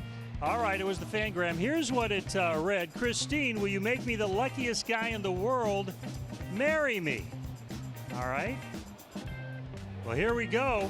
Mark Schaefer taking a knee. It's crunch time. Christine? Waiting for a little bling to pop up, I think. There we go. Shaking her head, yes. Done deal. Well done, Mark and Christine. We wish you the best moving forward. The happy, soon-to-be married couple. Well, we think it's fairly soon anyway. Let's send it back upstairs. You know, Tom, if it was me, I would have put that ring in some garlic fries. Let her find it more organically. But it's still a good move. Happy that they decided to come to Safeco Field. A perfect day for a proposal. Pazos up on the mound. Garlic fries, huh? You got something better? Maybe the pasta bar? It's pretty good. Can't beat it. First pitch to Valbuena. Finally made it out to try Jack's out of the pen. Got a nice brisket sandwich the other day. Who else would I share a brisket sandwich with than Kevin Kremen? It's at the ballpark. And a fine dinner out there with one of the great barbecue aficionados of the Northwest. It's been interesting. Kevin retired. I'm sure we had a party. Look at the numbers for James Pazos, but every time we come home, he's here working for the opposing team now. He's a hired gun, Mike. Yeah, that's true. Pazos, fastball at 95, hard slider.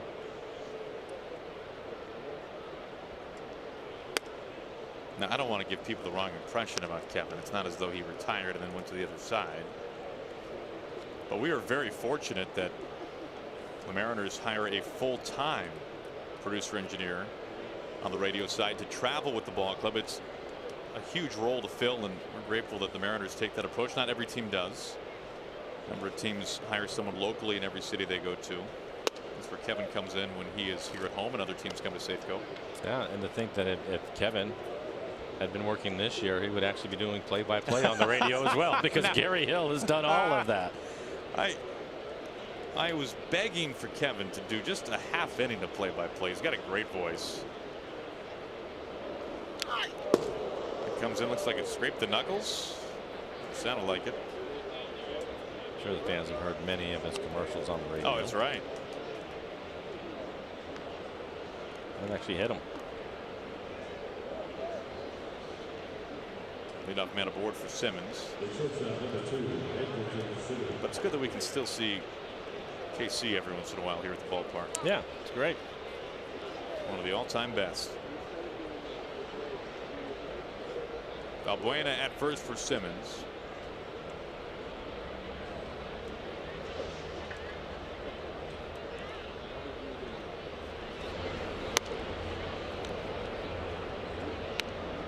Mike, you know, for the Mariners, this is the final game of the series. First time seeing the Angels this year, as Mel will make a visit. Unfortunately for the Mariners, really they're seeing the Angels' three best starting pitchers. Right. Richard, Skaggs, and now Ohtani. Yes. And looking at a lineup that obviously has Trout. We saw Pujols pick up his 3,000th hit, but a lot of these members of the lineup for Mike Scioscia still haven't really caught their stride. Cozart, Kinsler in particular, Upton, the average a little bit lower than he would like, although we've seen the power. What do you make of the Angels so far through almost 3 full games? I think that they're a solid club all the way around. I think this is going to be interesting to watch the Mariners and the Angels battle this year, the 19 games. Last year the Mariners 7-12 against the Angels. They're going to have to improve on that. And I think that they're certainly capable. You have to remember the Mariners also were without half their lineup. Right. They're just now getting healthy again. And you look at the overall numbers, the Angels are actually 3rd in hitting.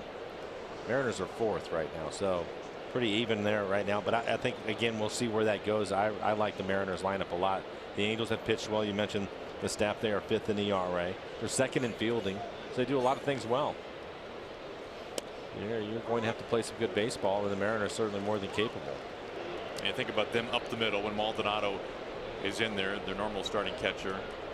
Behind the plate, Simmons, one of the best in the business. Kinsler, new face at second, and then of course Trout at center.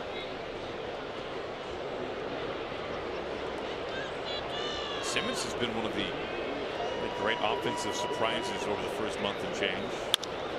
As he finds an empty hole on the right side, right on cue. Valbuena into second, a couple of men on base, nobody out.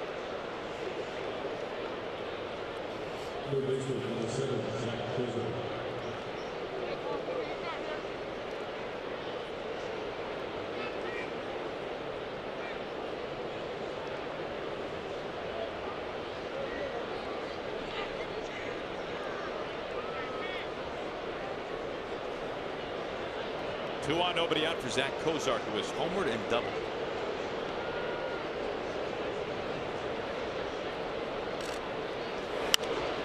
Strike one.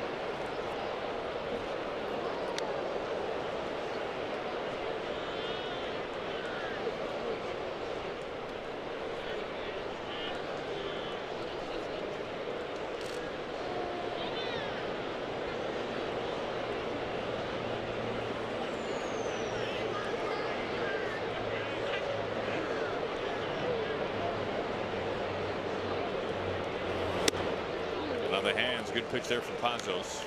Up in the zone.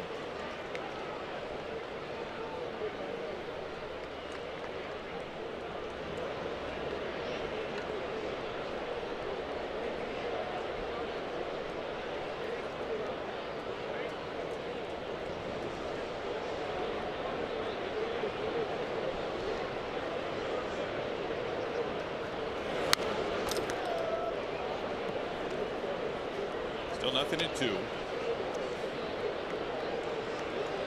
Cozart playing third base for the first time in his career. Coming over from Cincinnati.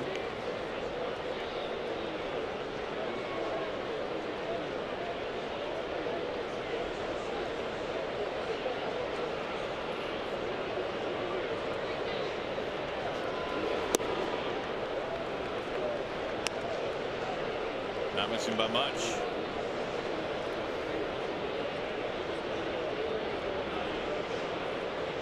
Simmons and Valbuena aboard.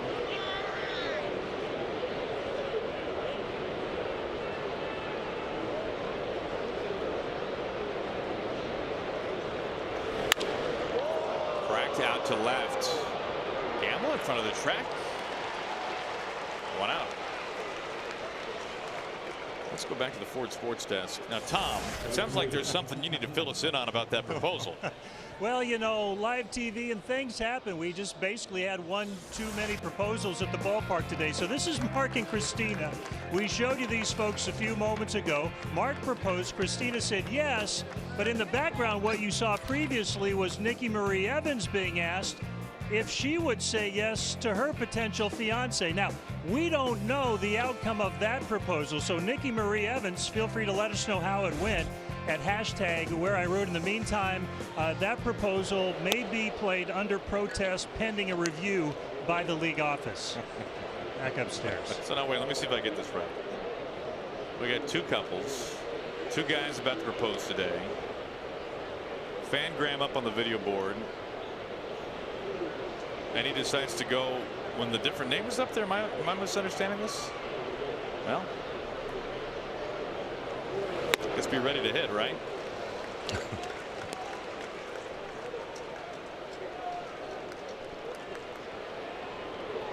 One ball and the one strike to Jabari Blash.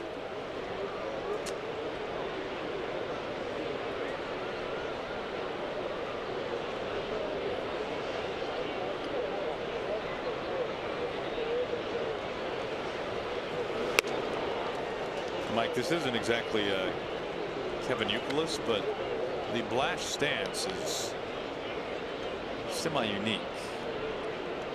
If you watch him dig back in. First of all, if I'm a manager, Blash is the first guy off the bus, maybe right behind Trout. Okay, let's get that on the record. Good athlete.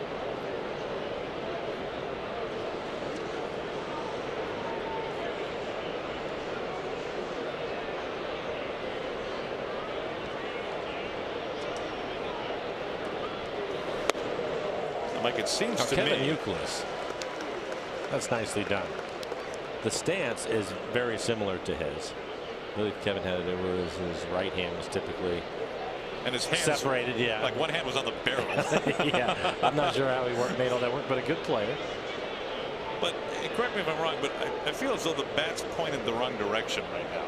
There's a long way for that to go to actually hit a baseball. Well, you're right about that. As he strikes out, Ponzas gets him for out number 2. Late on the fastball. I mean, I would think it would be pretty easy to be late on a lot of stuff if you got to move the bat that far around. And the big leg kick to go along with it. But still, first off the bus.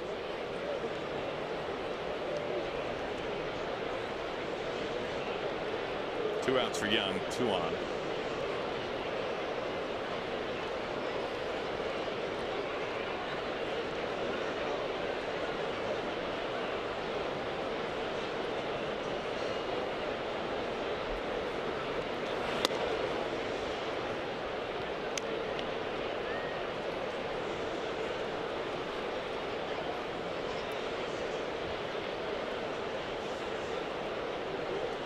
Young a home run back in the second. It was a 2-run second, a 4-run sixth, highlighted by Trout's 3-run blast. So in total 3 homers today for the Angels.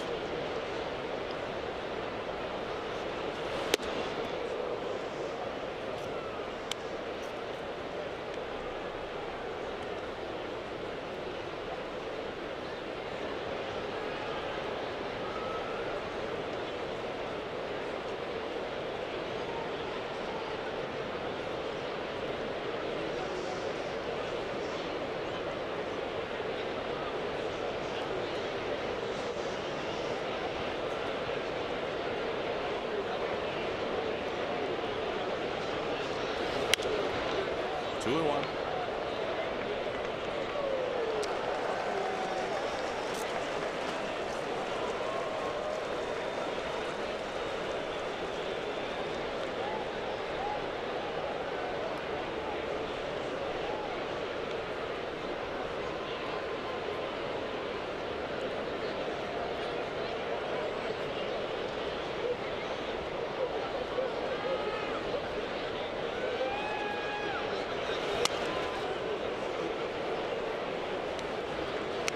As the Mariners get set to head out to the American League East, the Yankees have won again today.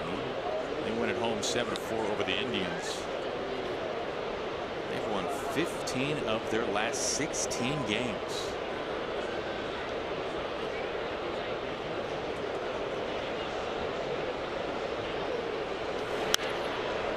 Gleyber Torres with the walk-off base hit, the rookie for the Yankees.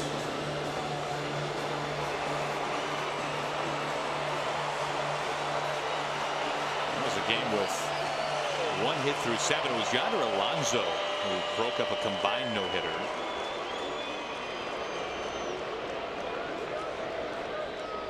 Cody Allen suffering his first blown save of the season. Houston has cooled off. Playing one of the best teams in the National League right now, the Diamondbacks. You're right.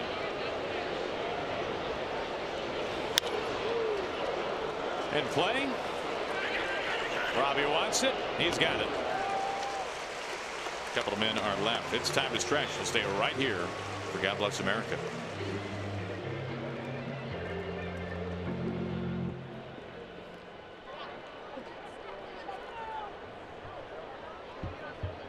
Fans, before we sing "Take Me Out to the Ball Game" here on Sunday, we ask that you please rise and direct your attention to home plate. To present God Bless America, please welcome Robert McPherson from Burien.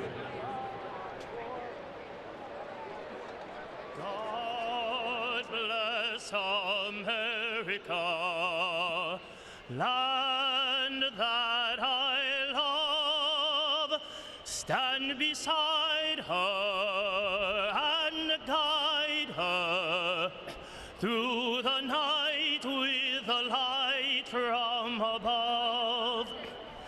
From the mountains to the prairies, to the oceans white with foam. God bless America, my home, sweet home. God bless America, my home, sweet home.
Stretch your imagination with Washington's lottery. Play today. Beautiful day here in Seattle. Mariners down some ground to make up. 6-0 Angels go to the bottom for 7. Ohtani back out there for Mike Scioscia.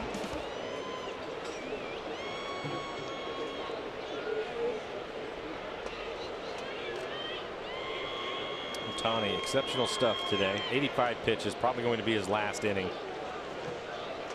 Alvarez getting loose in the bullpen, the one left-hander for the Angels.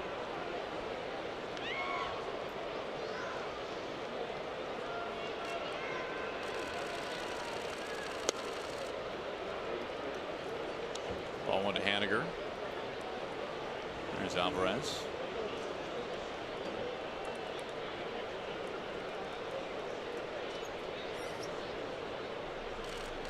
Casey Lawrence getting loose in the Mariner pen.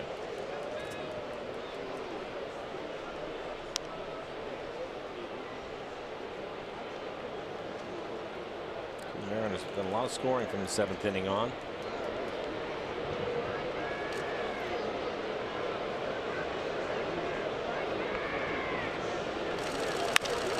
Blistered up the middle, base hit, Mitch Haniger.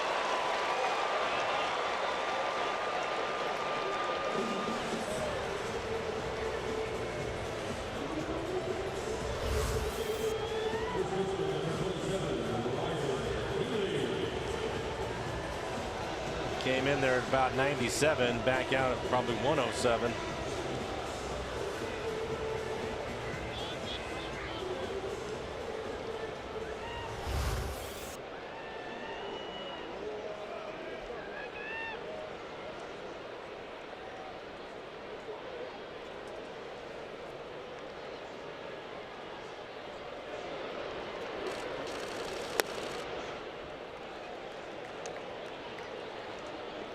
Ball into Healy.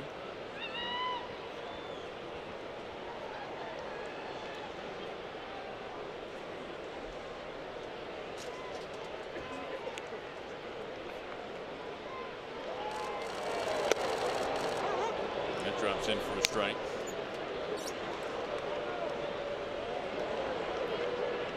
For the first time today, the Mariners have a leadoff man aboard. You mentioned the strong numbers for the Mariners late in games and terrific numbers for Healy. 7th inning and beyond.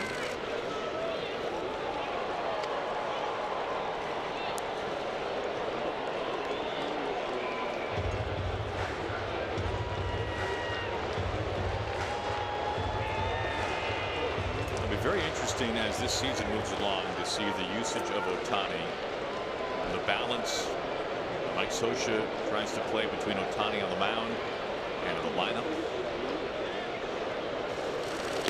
As we know, does not pitch the day before, obviously the day that he pitches, or the day after he pitches. Right.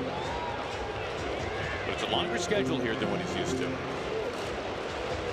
And trying to do both at once, obviously not easy. So far, so good for Ohtani, though. But he's twisted an ankle, had a blister on his finger. You have to think that the more that he's running the bases, swinging the bat, and look, he offensively he's swinging the bat extremely well in the lineup. But when you're doing those things, things happen.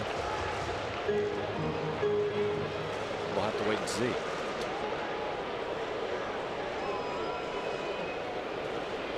But really off to a fast start offensively and is terrific today.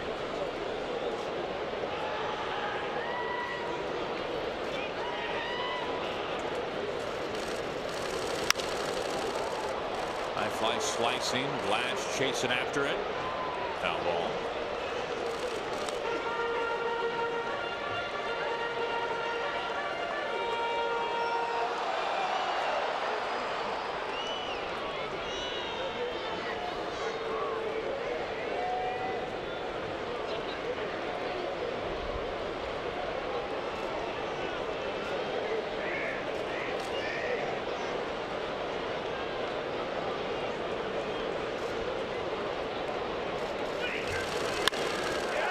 Out left field. This is long gone. Ryan Healy into the bullpen.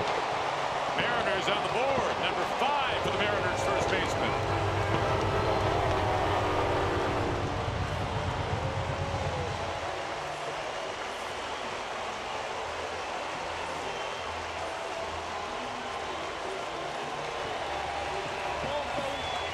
We saw this last night. The Mariners struggling early in the ball game and then started scoring some runs, and here it is in the 7th inning.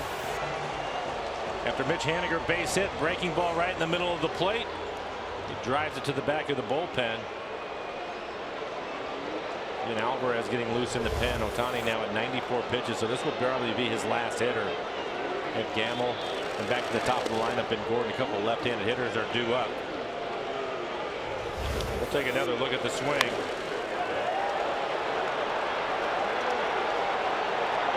All the way to the back of the bullpen.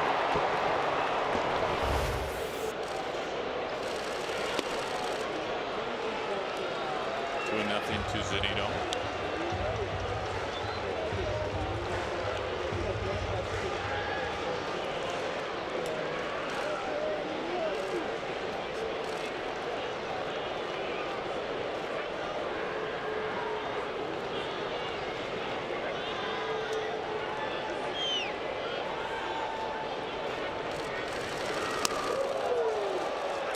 pass out of the glove of Rivera. Good play by Ben Gamble on deck.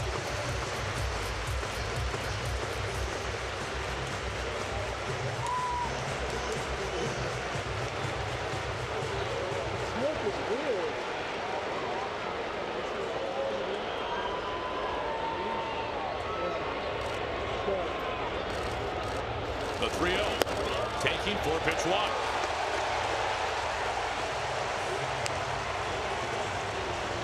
Three straight have reached Healy the home run. Here comes Scioscia. We've got a pitching change. Ohtani out of the game.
Game after going 6+. Overall, my very impressive stuff. It was very impressive, but I also think you have to give the Mariners and their lineup a lot of credit. Ohtani on top of his game today, topping out at 99 miles an hour.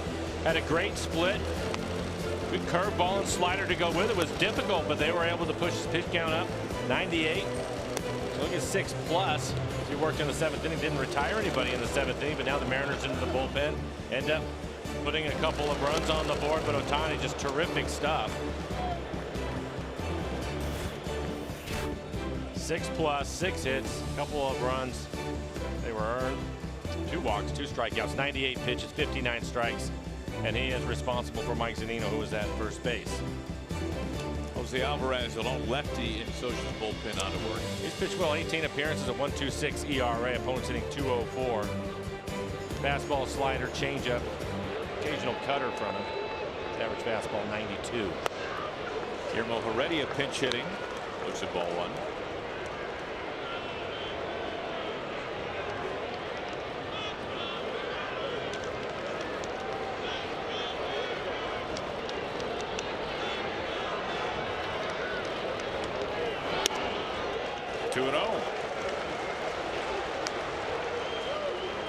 Heredia pinch hitting for Ben Gamble. Gamble finishes 1 for 2.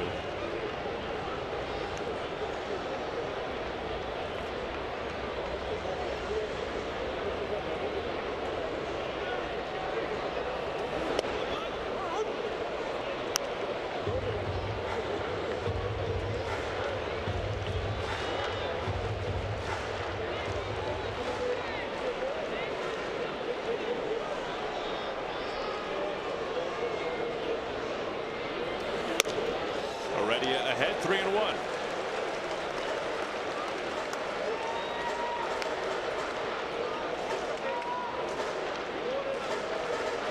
The Mariners a chance for a very productive inning here in the 7th.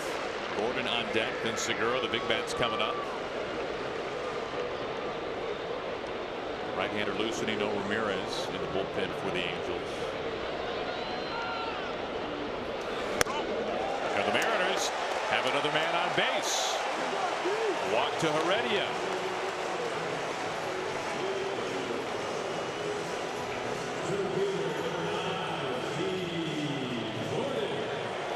Here comes D.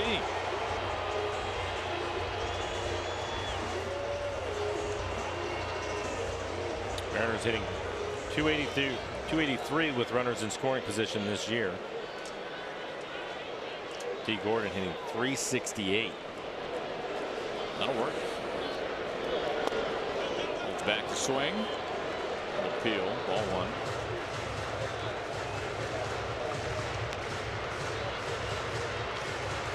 Rivera wants to talk things over. Charles Nagy, the pitching coach, as well.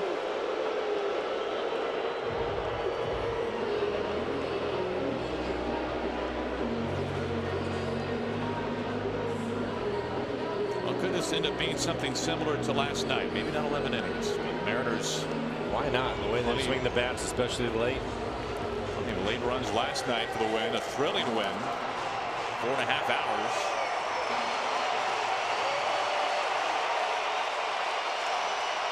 And Safeco Field beginning to liven up a little bit here. 2 runs in, 2 runs on. Yeah, with the length of the game last night, Mariners seen everybody out in their bullpen. You're right. The bunt. Foul. 1-1.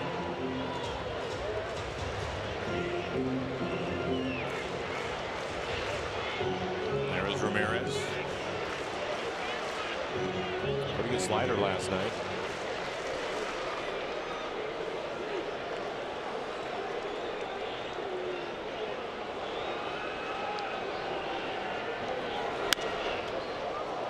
Behind 1-2. Batting with Zunino at second base. Heredia at first. Both trying to walk.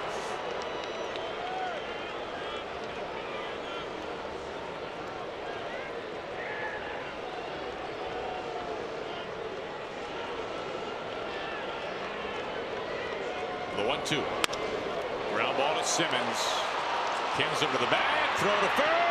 Got him in time.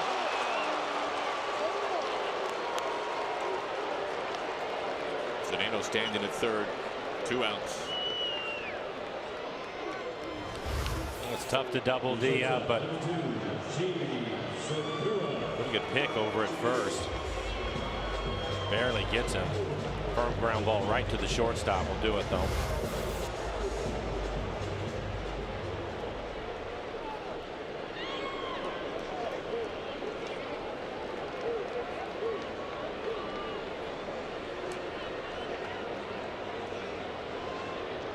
Two outs, a man aboard. Here is Segura on the first pitch to Kozar, right to him, chin high. The Mariners settle for a couple of runs here in the 7th. We go to the 8th, 6-2 Angels.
Mariners on the board, but trailing by 4 as we go to the 8th inning. Take a look at our Columbia Bank difference of the game. Mike, 3 home runs for the Angels. They began in the second. Zach Cozart leading the inning off, facing Felix. This would be the first of 2 home runs in that second inning for the Angels. A couple of batters later, Chris Young, home run number 2 on the season for the New Angel. Almost identical spot. And then, of course, it was who else but Mike Trout, a 3-run blast. 389 feet off of Bradford. A couple of those runners, the property of Felix.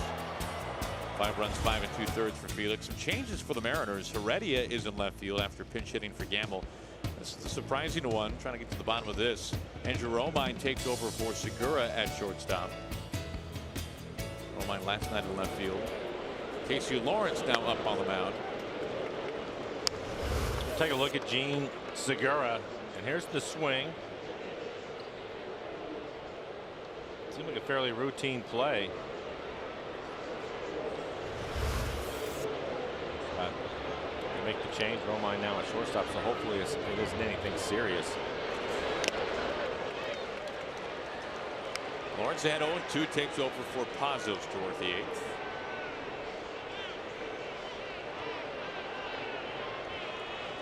Fourth appearance for Casey. Sinking fastball with a slider. Every now and then he'll elevate the fastball at the top of the zone. Swing and a miss, strike 3. 3 pitches, all strikes.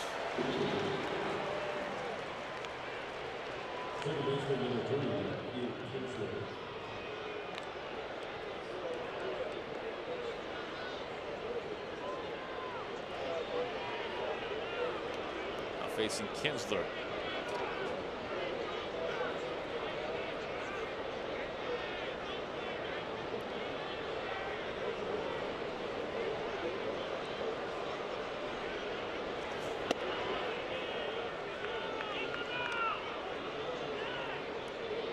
Ball one to Kinsler.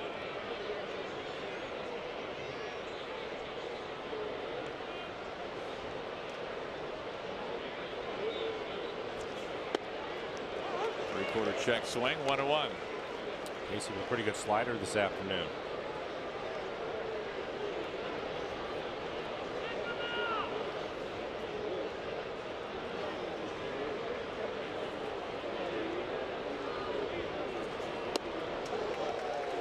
Has him up 1-2.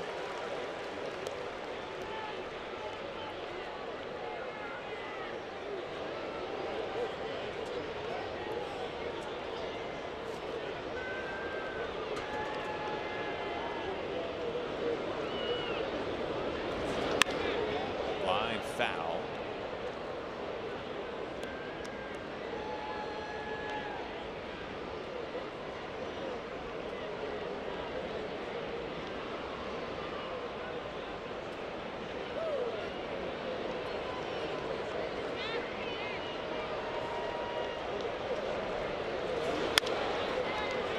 Ground ball finds a new man. Romine bobbles. Out of time. An error on Romine.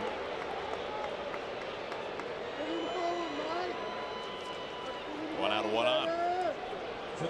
Make your voice heard. Nominate your favorite plays of the week by tweeting us using the hashtag RootFanFave.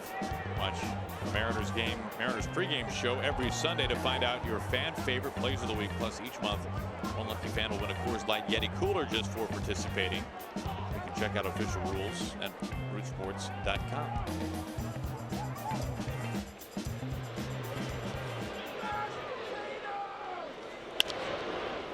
Into right field for a base hit. Trout continuing his series. 4th time on base, his 3rd hit. Kinsler in the 2nd. Oh, show mom just how much you care this Mother's Day by getting her the Mariners gift on her wish list. Now through May 13th, select apparel and caps for mom are up to 50% off at all Mariners team store locations. You know, I got to give it up to Mariners traveling secretary Jack Mosselman. I don't know if you noticed, but on the itinerary that Jack sent all of us, all of the particulars of the Mariners road trip that begins as soon as this game is complete. Hotel locations, game times, temperatures. At the very bottom, he said, Mother's Day is on Sunday. That's a nice touch. Very nice touch, Jack. I would agree.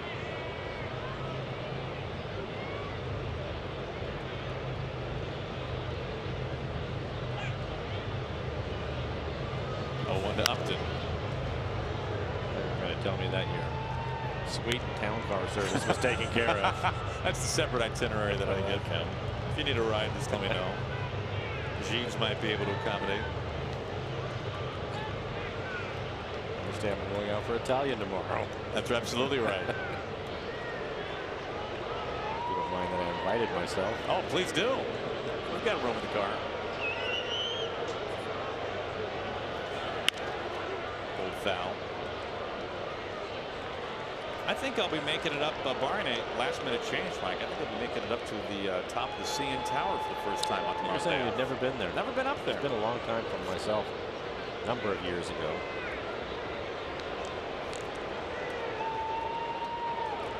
I hear there is a glass floor that you can walk out on. I plan on you doing can.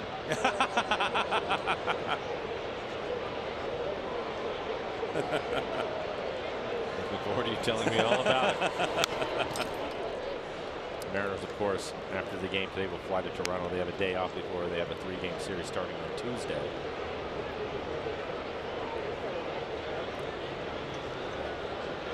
Now, this is something that the Mariners have become very consistent with in recent years. When a day off is spent, a travel day is spent on a time zone separate than here on the West Coast, we always end up leaving the day before. We don't leave on the actual travel day if it's a day game prior, like today is. The guys get used to the time zone change. Another good slider from Casey. Another look at the series coming up. Good pitching matchups. James Paxton looking to build on his 16 strikeout effort his last time out. Going up against Marcus Stroman, off to a rough start. Wednesday, Wade LeBlanc, his second start of the season. Jaime Garcia. And then Leak versus Happ. Really good pitching match to wrap things up as well. 3:30 hour air time for all 3 games. 2 outs and 2 on. Romine, chest high. Ends the inning. On to the bottom of the 8th, 6-2 Angels.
From the Ford Sports Desk, how about some more hashtag Where I Root, presented by Alaska Airlines, with the kids taking center stage.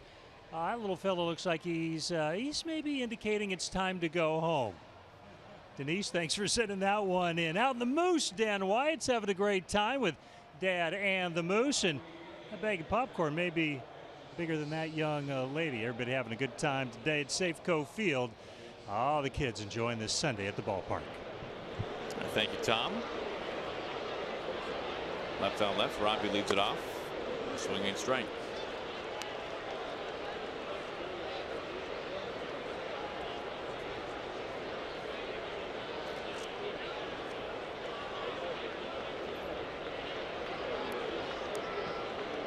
Cano, Cruz, and Seager due up here in the 8th.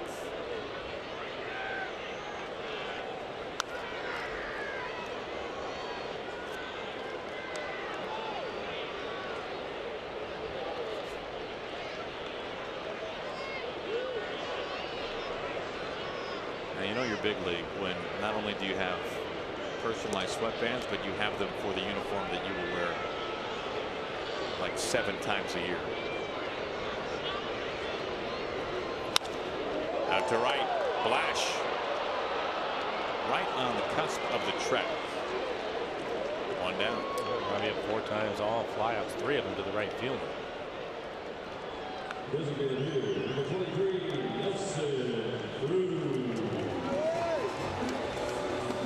One out for Nelly.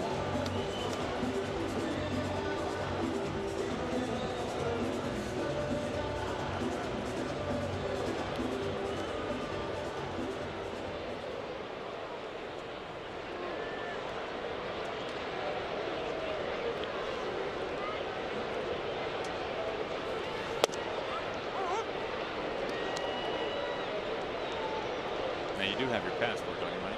I do. Required.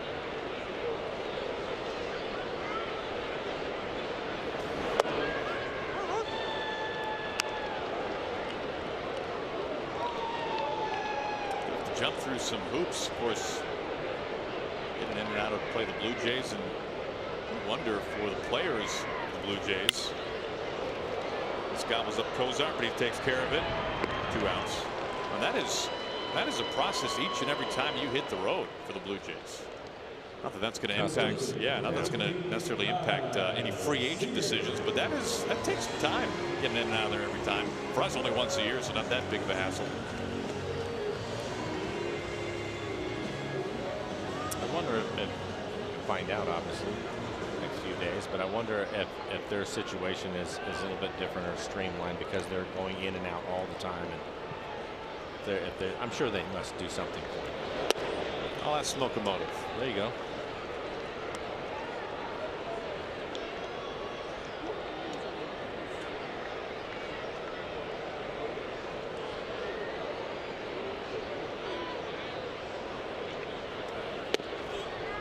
One to Seager.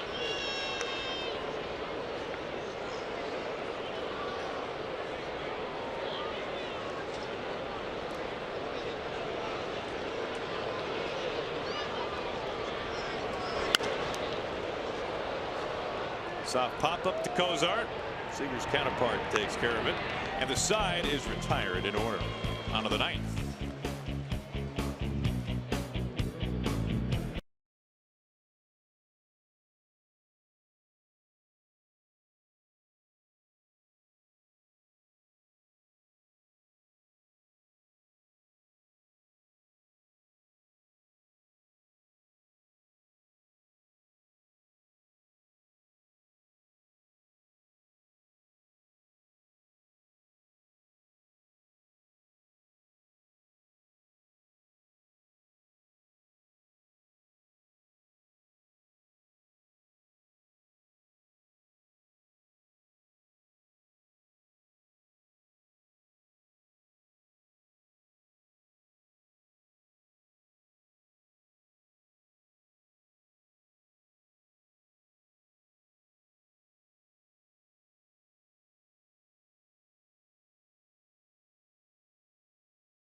Anaheim.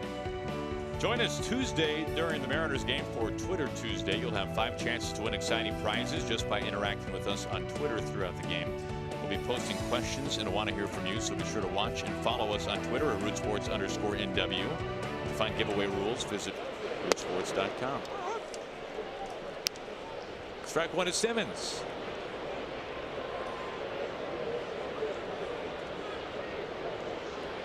Four-run lead for the Angels.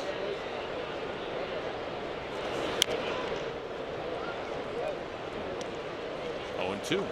Cam Bedrosian getting loose for the Angels.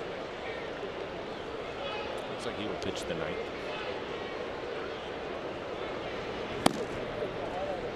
We saw Bedrosian. We saw everybody last night out of the Angels bullpen.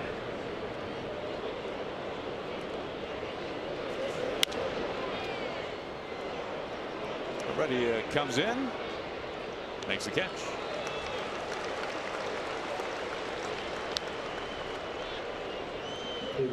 One away. And Cozart's had himself a nice game, a home run and a double.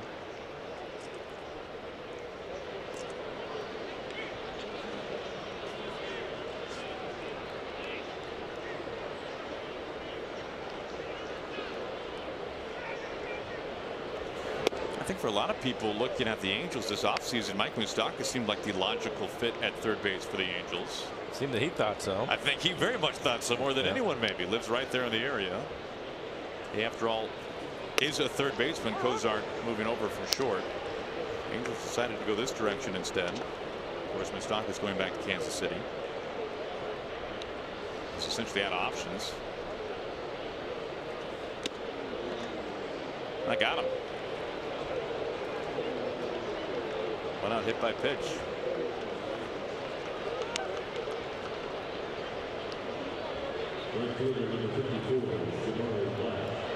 That brings up Jabari Blash.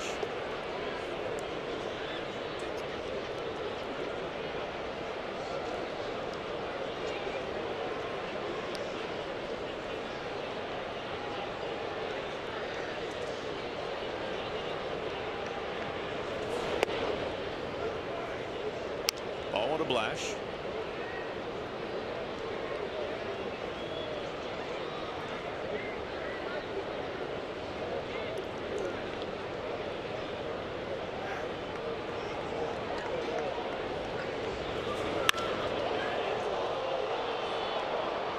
Very deep, but also very foul.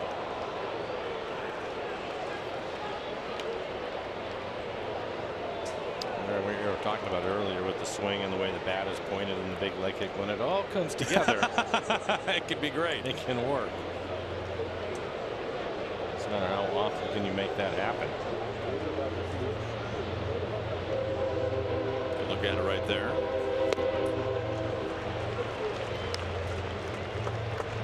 A foul ball off the bat at 115 miles an hour. The only thing missing was that it was fair. 440 feet foul.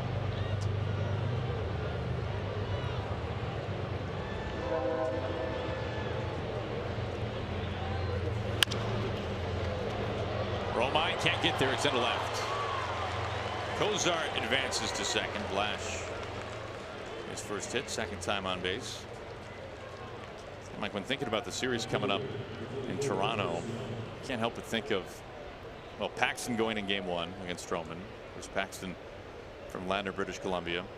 Makes me think of Michael Saunders telling us that when he would go to Toronto as a member of the Mariners, how he would be booed by people inside Rogers Center as though he was a traitor playing for some team other than his country's. As if he had a choice. As if he had a choice. Of course, he would go on to play for the Blue Jays.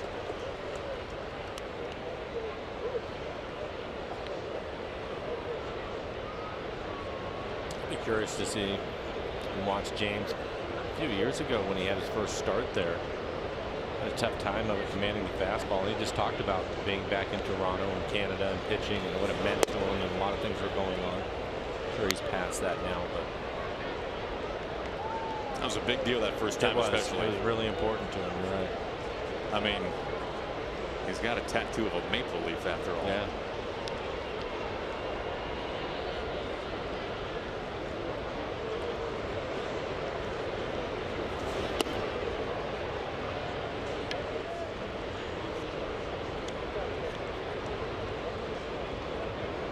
2 balls and a strike.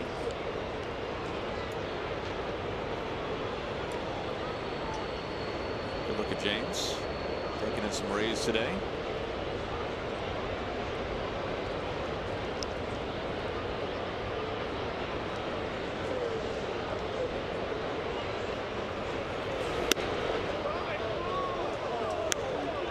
Not missing by much. 3-1.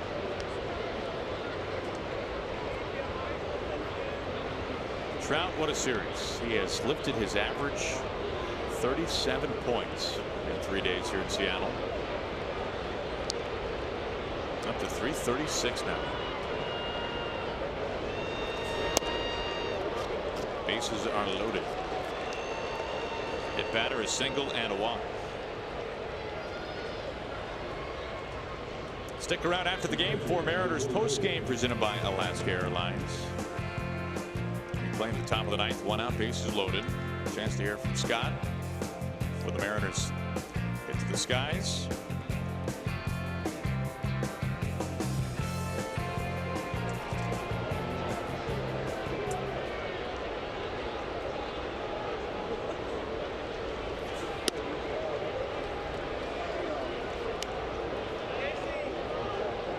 Number 9 hitter Rene Rivera. Run scoring double back in the 6th inning. Have to play with the bases loaded, 1 out.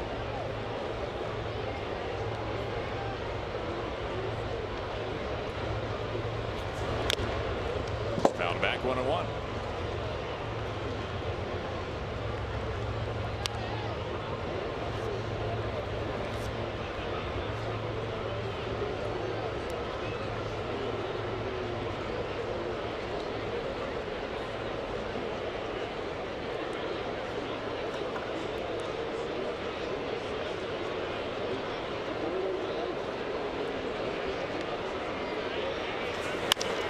Up the middle, center field. Cozart scores. Blash coming home behind him. Gordon's throw is cut by Healy. A couple of men cross home plate. 3 ribbies today for Rivera. Angels extend the lead to 8-2.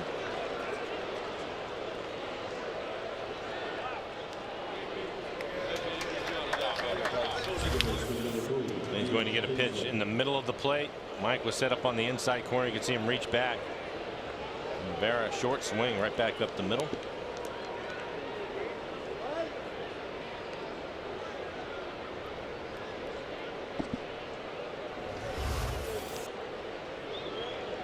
First and second for the Angels.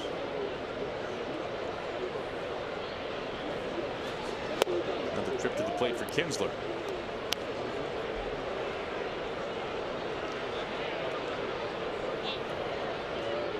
This will be his 6th plate appearance.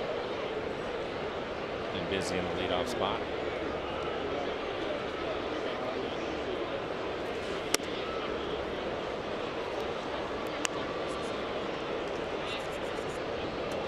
Now, Mike, what do you think? Off day in Toronto tomorrow. What are the odds? Now, this is my treat.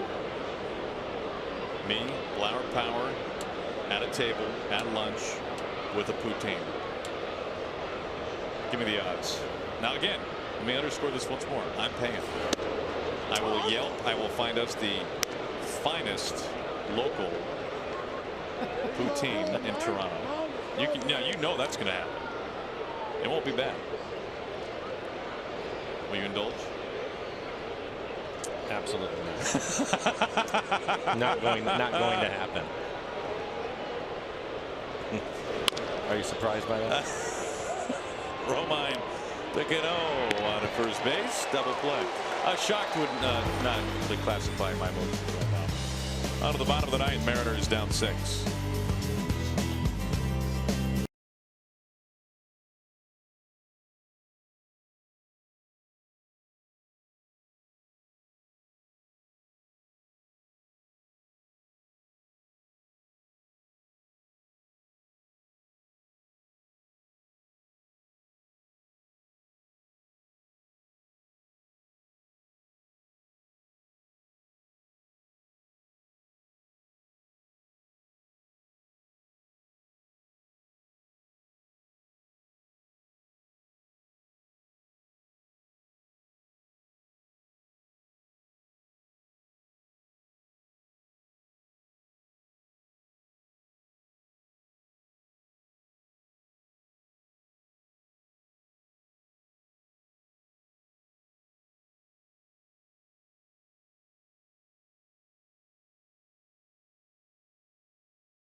Angels. Tune in every Sunday for a new episode of Mariners All Access. Get exclusive player interviews, behind-the-scenes footage, and Mariners stories you just simply can't find anywhere else. If you missed today's episode, tune in for re-airs throughout the week on Root Sports. For your local programming schedule, visit rootsports.com.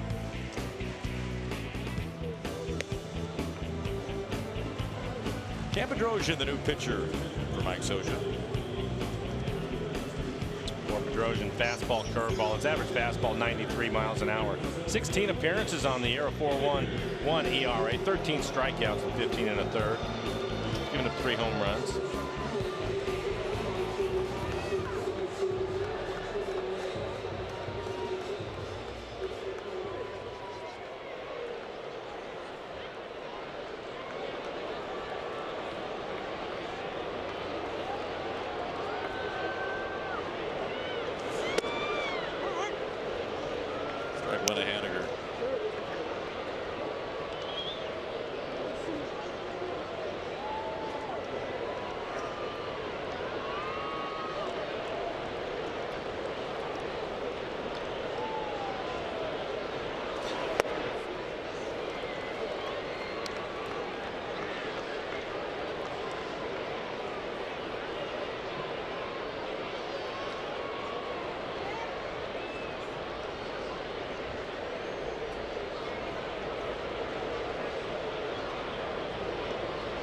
To the Mitch.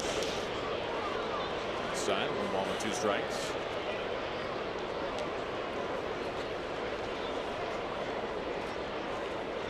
I'll say this about the Angels, Mike. Obviously, a very good team tied for the top spot of the division entering today.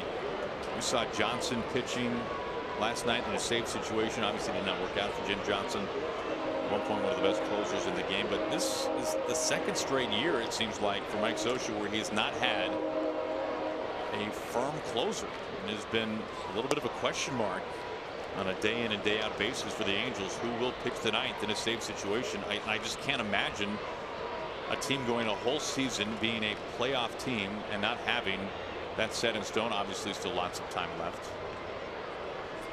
That being said, who was the last one? Houston Street, probably. Yeah, that was the for sure guy. Yeah, for sure closer. Yeah. Now Justin Anderson has stuff that looks like what a closer has. It certainly does. 98 and a power slider. But just a young man making his major league debut earlier this year. Although he's been thrust into big roles already this year by Scioscia.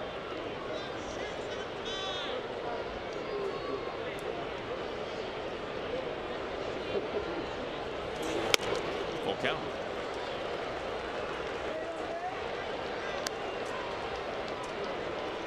Healy, the home run, back in the 7th on deck.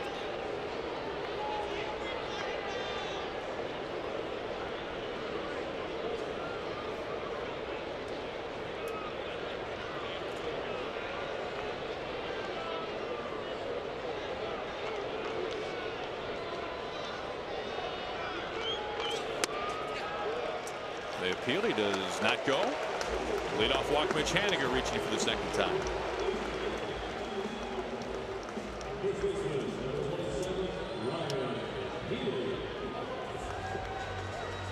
And aboard for Healy.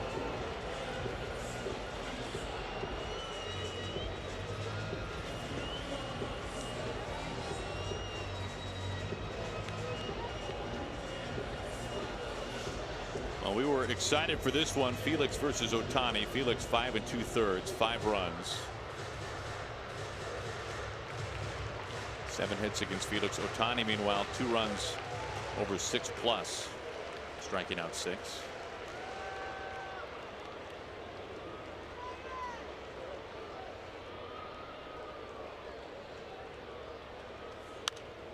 Well, the first pitch popped up. Valbuena and the catcher Rivera making the catch. 1 down.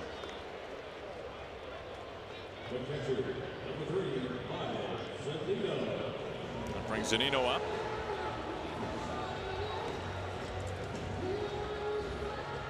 Michael Walker's last time at the plate.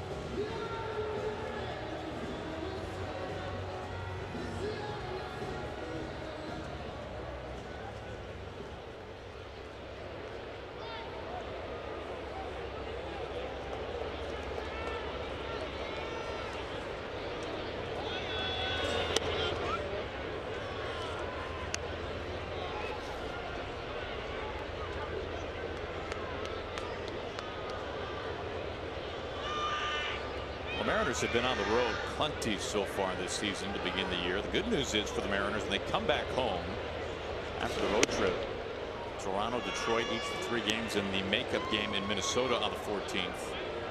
That washes away an off day at home. The Mariners will be home a ton. Homestand beginning on May the 15th against the Rangers.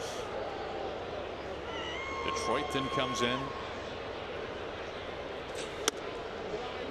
Off day following that will be a road trip, kind of 3 games in Oakland, then back home. Mariners see the Twins and the Rangers and the Rays. Long 3-series homestand that will take us into June, if you can believe it. So while the Mariners have been gone the majority of the time, they'll be home a bunch after this road trip. It's at the end of June where they have the long road trip back east, and then after that things are pretty good as far as their travel goes. And you're right, Yankees, Red Sox, Orioles on the road. It'll be a long trip for the guys.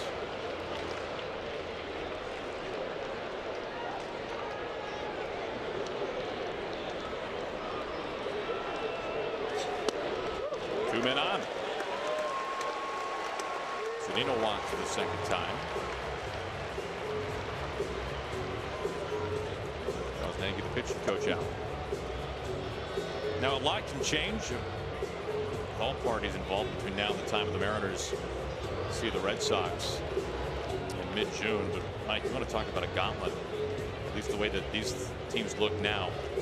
4 games at home against Boston, a travel day, 3 in the Bronx, 3 at Fenway, and that is a 3-series stretch that Top 10 games you'll have to get geared up for. Those are 2 of the best teams in baseball, certainly 2 of the best lineups in baseball. Yeah, definitely test your pitching. There's Heredia with 1 out and 2 on. The second plate appearance, walked his first time up.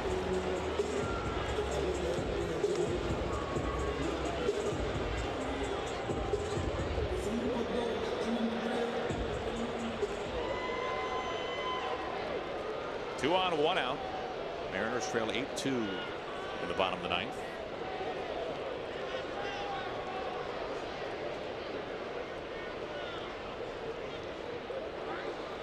Trojan steps off. Haniger at second base, Zunino at first, both reaching on ball 4.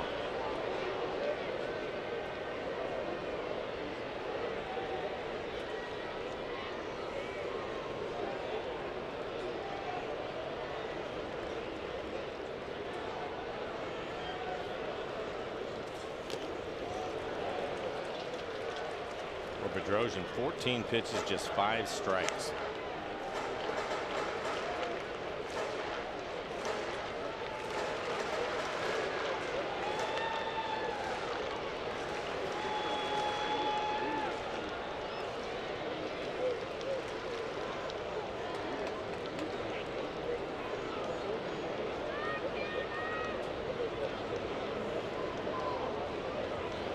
The 1-0.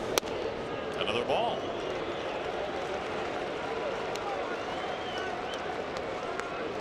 Down 6 runs. Ramirez getting loose again. He's been up a couple of times. May as well take a strike. He's struggling.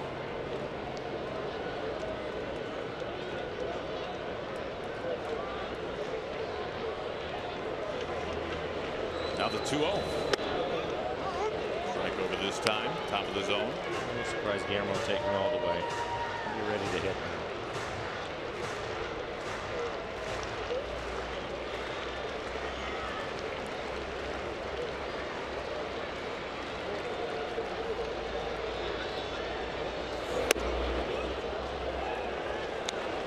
Just outside, 3-1.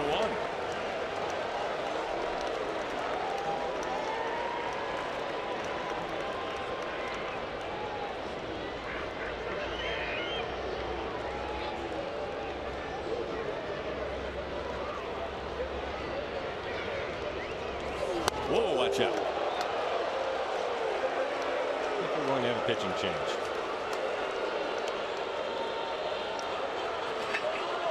Walks, the bases full. Bags packed, 1 out. pitching change for Socha.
Ohtani, of course, versus the King, Felix Hernandez, the final game of this series.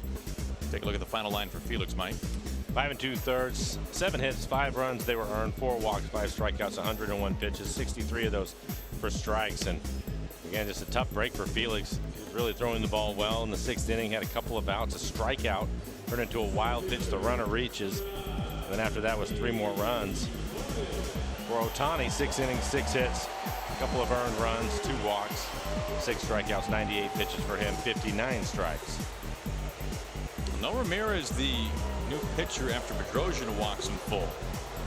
We'll also turn the lineup over. D. Gordon going to step in. This will be his 5th plate appearance. He's 1 for 4.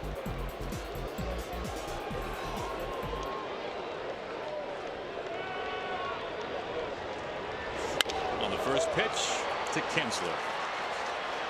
And that's your ball game. 8-2 the final as the Angels win the series. They take 2 out of 3. Mike Trout, his fingerprints all over a couple of wins for the Angels. Interesting series across the board, but the good news for the Mariners, they know what they're going to be up against, and still 16 more games remain with the Angels.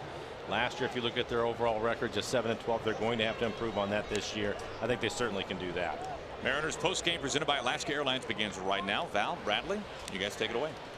Will do.